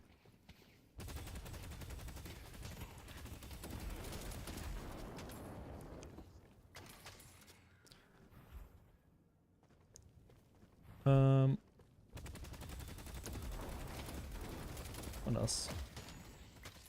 Ooh, I get to play the secret Hush Hush game has died down. Yeah, that's true. And then now it's still just a game. Okay, I'm leaving.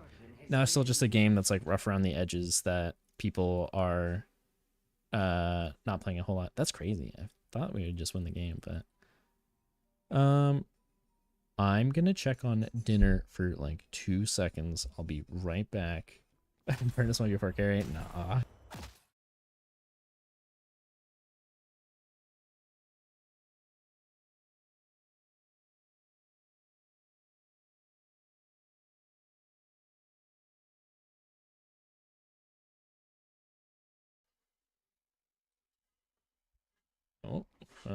Okay.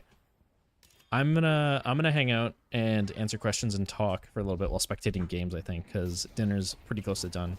My girlfriend is making a very nice dinner, so I'm gonna hang out with her in a little bit. I'm also like leaving for a trip in a week, so yeah, you know how it'd be. What is this lobby? 1 second. This is the type. Is this the same lobby? Oh, I see. There's a lot of spectators on that one. Okay.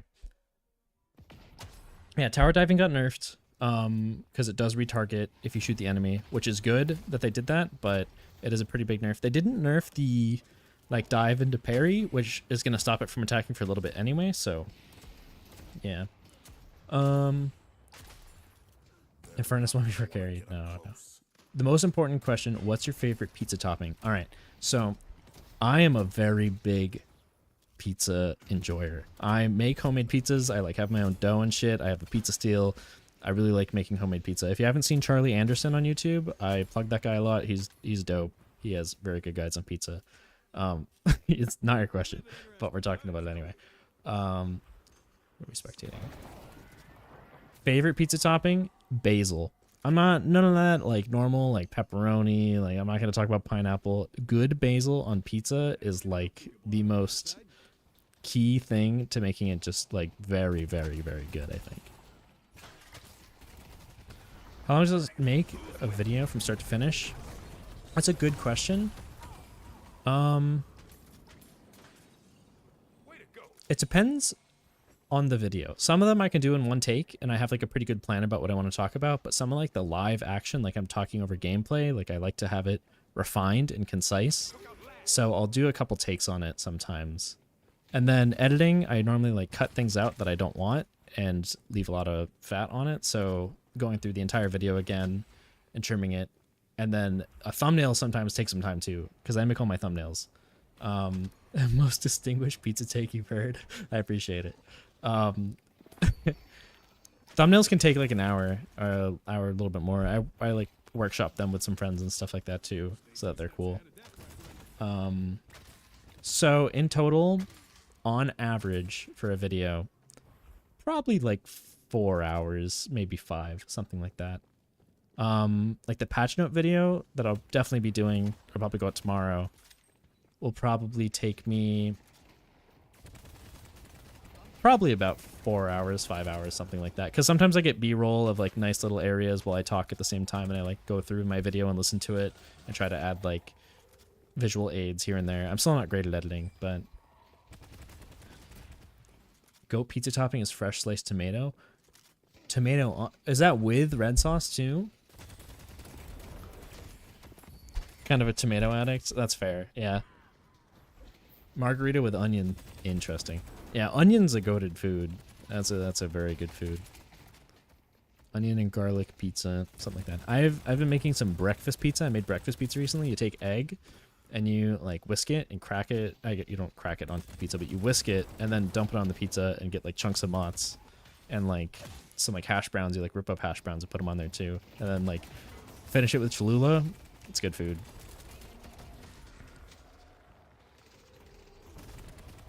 Damn, you are a tomato addict. That's pretty crazy. The double tomato.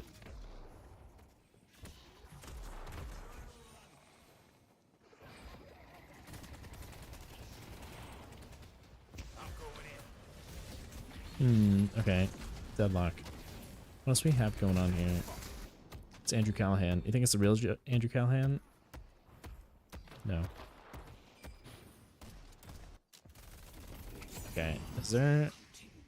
No offense to those guys, but I do want a Eternus lobby. They could have been Eternus. I don't know.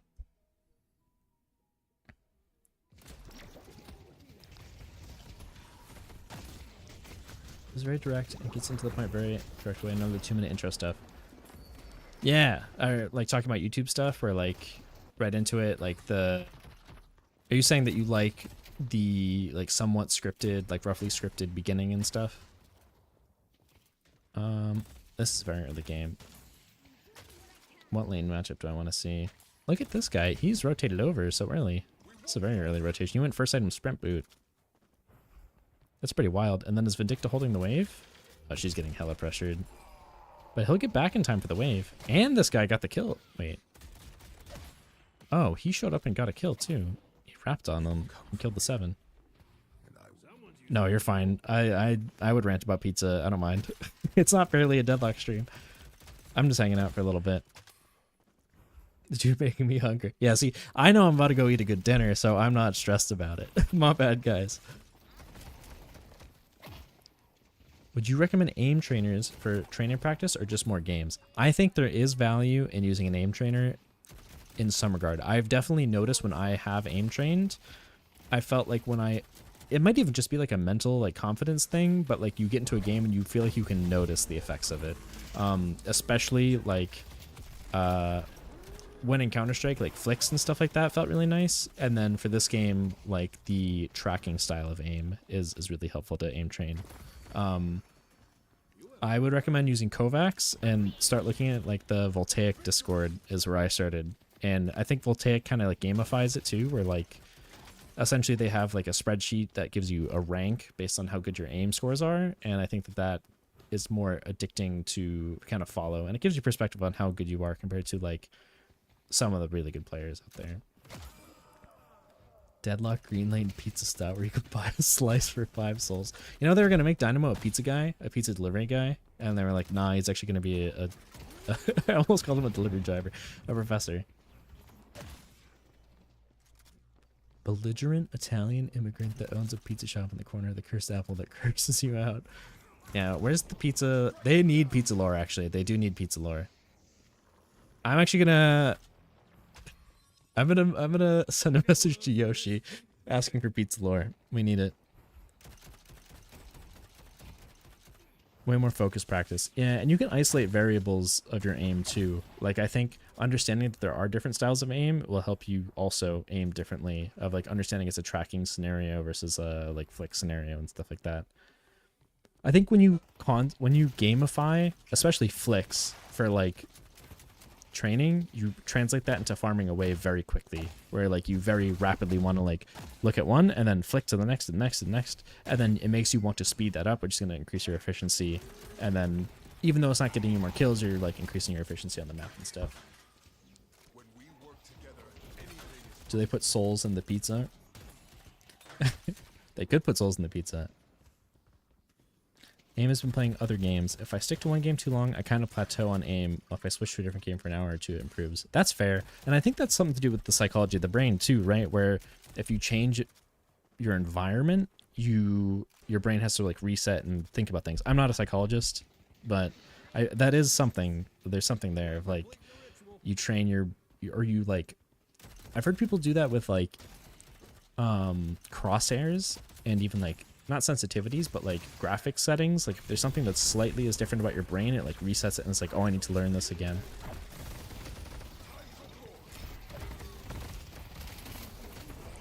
Kelvin Ice Path might get 10 seconds max.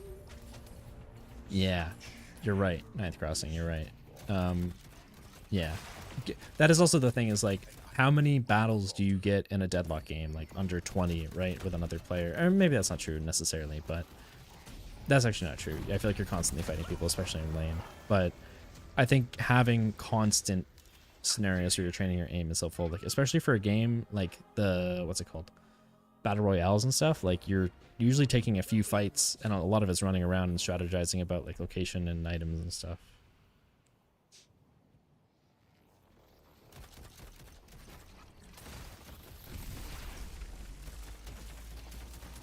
Same. Static clicking is where I struggle as well. Yeah, and same. I have more time playing CS than Overwatch and Apex. I think static clicking is just a hard skill. Like, I don't play Geist because of it. It's a really hard type of aim. I like tracking. Maybe tracking is more forgiving is the thing. Maybe you can be a better mediocre tracker than a mediocre clicker. Maybe it's more effective. I'm not even watching. I'm reading chat too much. He has 16 HP. He's dead. Sad. I wish I could rewind. I wanted to see it now. No haze in this game. My haze buffs. Zergy gave me false confidence that they were gonna get serious haze buffs, but oh, alas.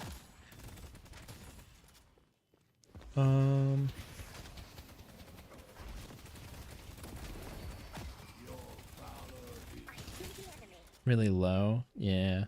I use my Counter-Strike sensitivity in this game, which is like, I had a pretty high CS sense, like 40 centimeters, something like that, for 360. I got one of those for the missus. Big With the click, flick, whatever, but what the fuck is other aim method? Do you mean do you mean tracking? Is that what you're talking about? So there's this camp up here, and where's the other camp? Because they replaced this camp. How do you get up here efficiently? These two zips. This is slower to get to compared to these corner camps. They also left the rooms here? I guess. Strange. Where'd the other camp go? Is it here? Is this camp too? We're gonna go check it out. We're gonna fly over to it. I should have just teleported to Shiv and then moved my camera over, but we're doing this already. We're committed. Okay, so where's this camp? Maybe this. Am I stupid? Is it? Where is this camp? Oh, it's right here. Okay. You can pretty efficiently get to this spot. You drop off zip and then you dash over to here. 2 boxes along the way. This is pretty nice. And then that means there's another camp that we need to find too. Because they didn't just replace it with one. There's 2 camps. Played 1 game with new camp spots and the street level feels so barren in certain parts. Yeah. Whenever they make changes like that, they need to like refill in the details. Which they have had a tendency to do. They'll fix it.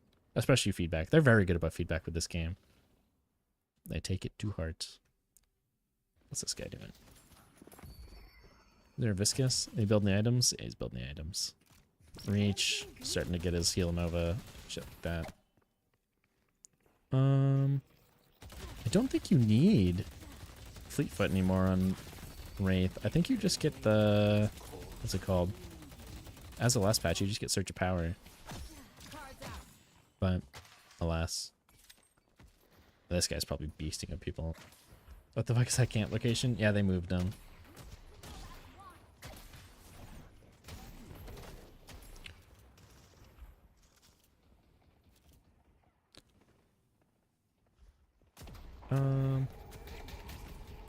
Yeah, that is true. That is true.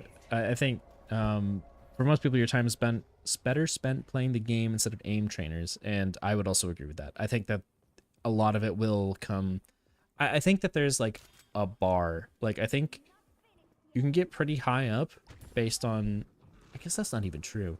Like I have a lot of friends who have played MOBAs but not played shooters, and I have a lot of friends who have played shooters and not played MOBAs, and it's kind of interesting because some of them will do better in lane. I don't know. It's tricky. But yeah, I think playing the game, you're going to learn how to shoot anyway. As long as you're not playing fucking like Abrams, Moe, and Krill and like shit like that. Like if you play heroes that are going to push you to learn how to aim, I think you're going to get a lot of gain. Yeah, true. Deity. Yeah. Yoshi. I wonder if Yoshi is Ice Frog. The mythical Ice Frog.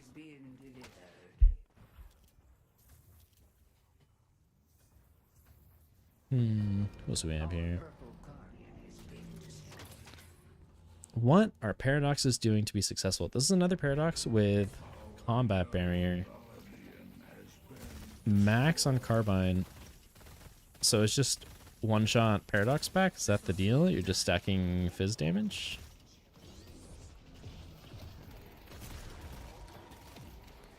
%20 of your total playtime a day doing aim trainers. That's fair. That's fair. Yoshi's Ice Frog's cousin. He'd be at Blue Yoshi. Good point.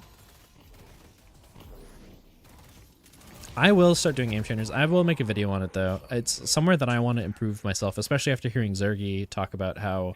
I mean, it baffled me that he didn't even talk about how he played League of Legends. Like when I asked him about like what games has he played, he was like Counter-Strike and Overwatch. And for me, like being Grandmaster in League of Legends, that is like... I think that's more of an... Is that more of an achievement than top 500 Overwatch? I don't think so. But it's still up there as in sense of scale. Like, that is insanely good. And to think that he didn't even think to mention it is, like, wild to me. Like, I think I had heard it in his stream, so I knew to, like, ask him it leadingly, because I knew the answer a little bit. But I didn't realize he wouldn't even think of it to be mentioned. That's pretty wild. And then obviously, like, we're looking at a Paradox Mikhail. He hasn't played MOBAs. This is his first MOBA, and he picked up a lot of it along the way. So, yeah.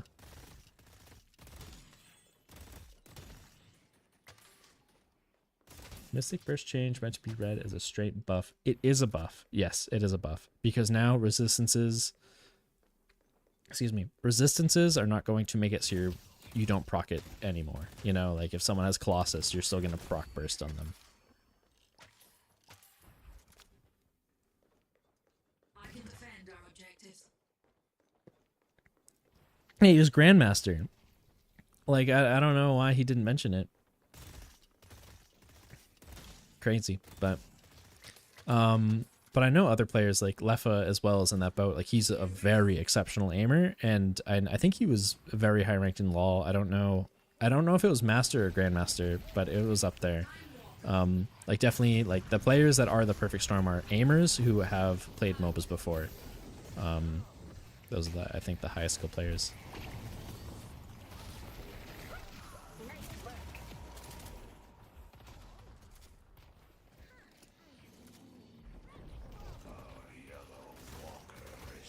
What else do we have?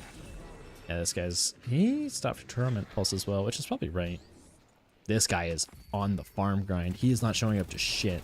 He's 0, 0, and 0, and he's going to keep it that way. I have some problems with this mentality, and it's somewhere that I've grown recently, is the, like, farm versus fight. This is pretty nice, actually. I think him showing up with 6,000 souls is tough, but I think he was forced to do it. Obviously, it's working out nicely. He's gonna be very rich. People are embarrassed about playing LoL. Yeah, possibly.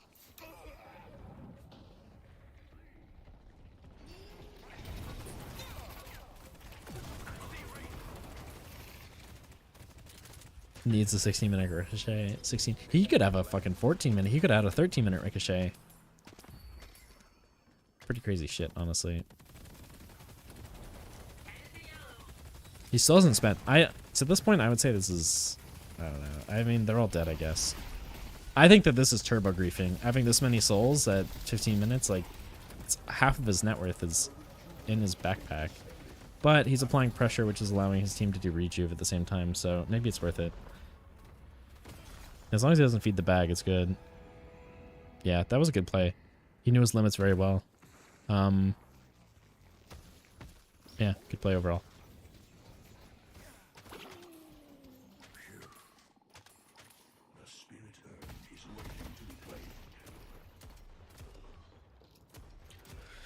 Okie dokie. It's been good hanging out.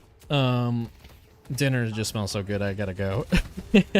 I like streaming though. I want to do this more often. I'm not going to be around next week. I'm traveling, so there won't be any videos and stuff, but there should be a patch video coming out probably sometime tomorrow. I'll probably get it out in the evening tomorrow night. But I enjoy you guys hanging out and chatting, talking. It's good stuff. So thanks for everyone that tuned in, all the lurkers as well. Much appreciated, guys. And I hope that you all have good nights. Thanks.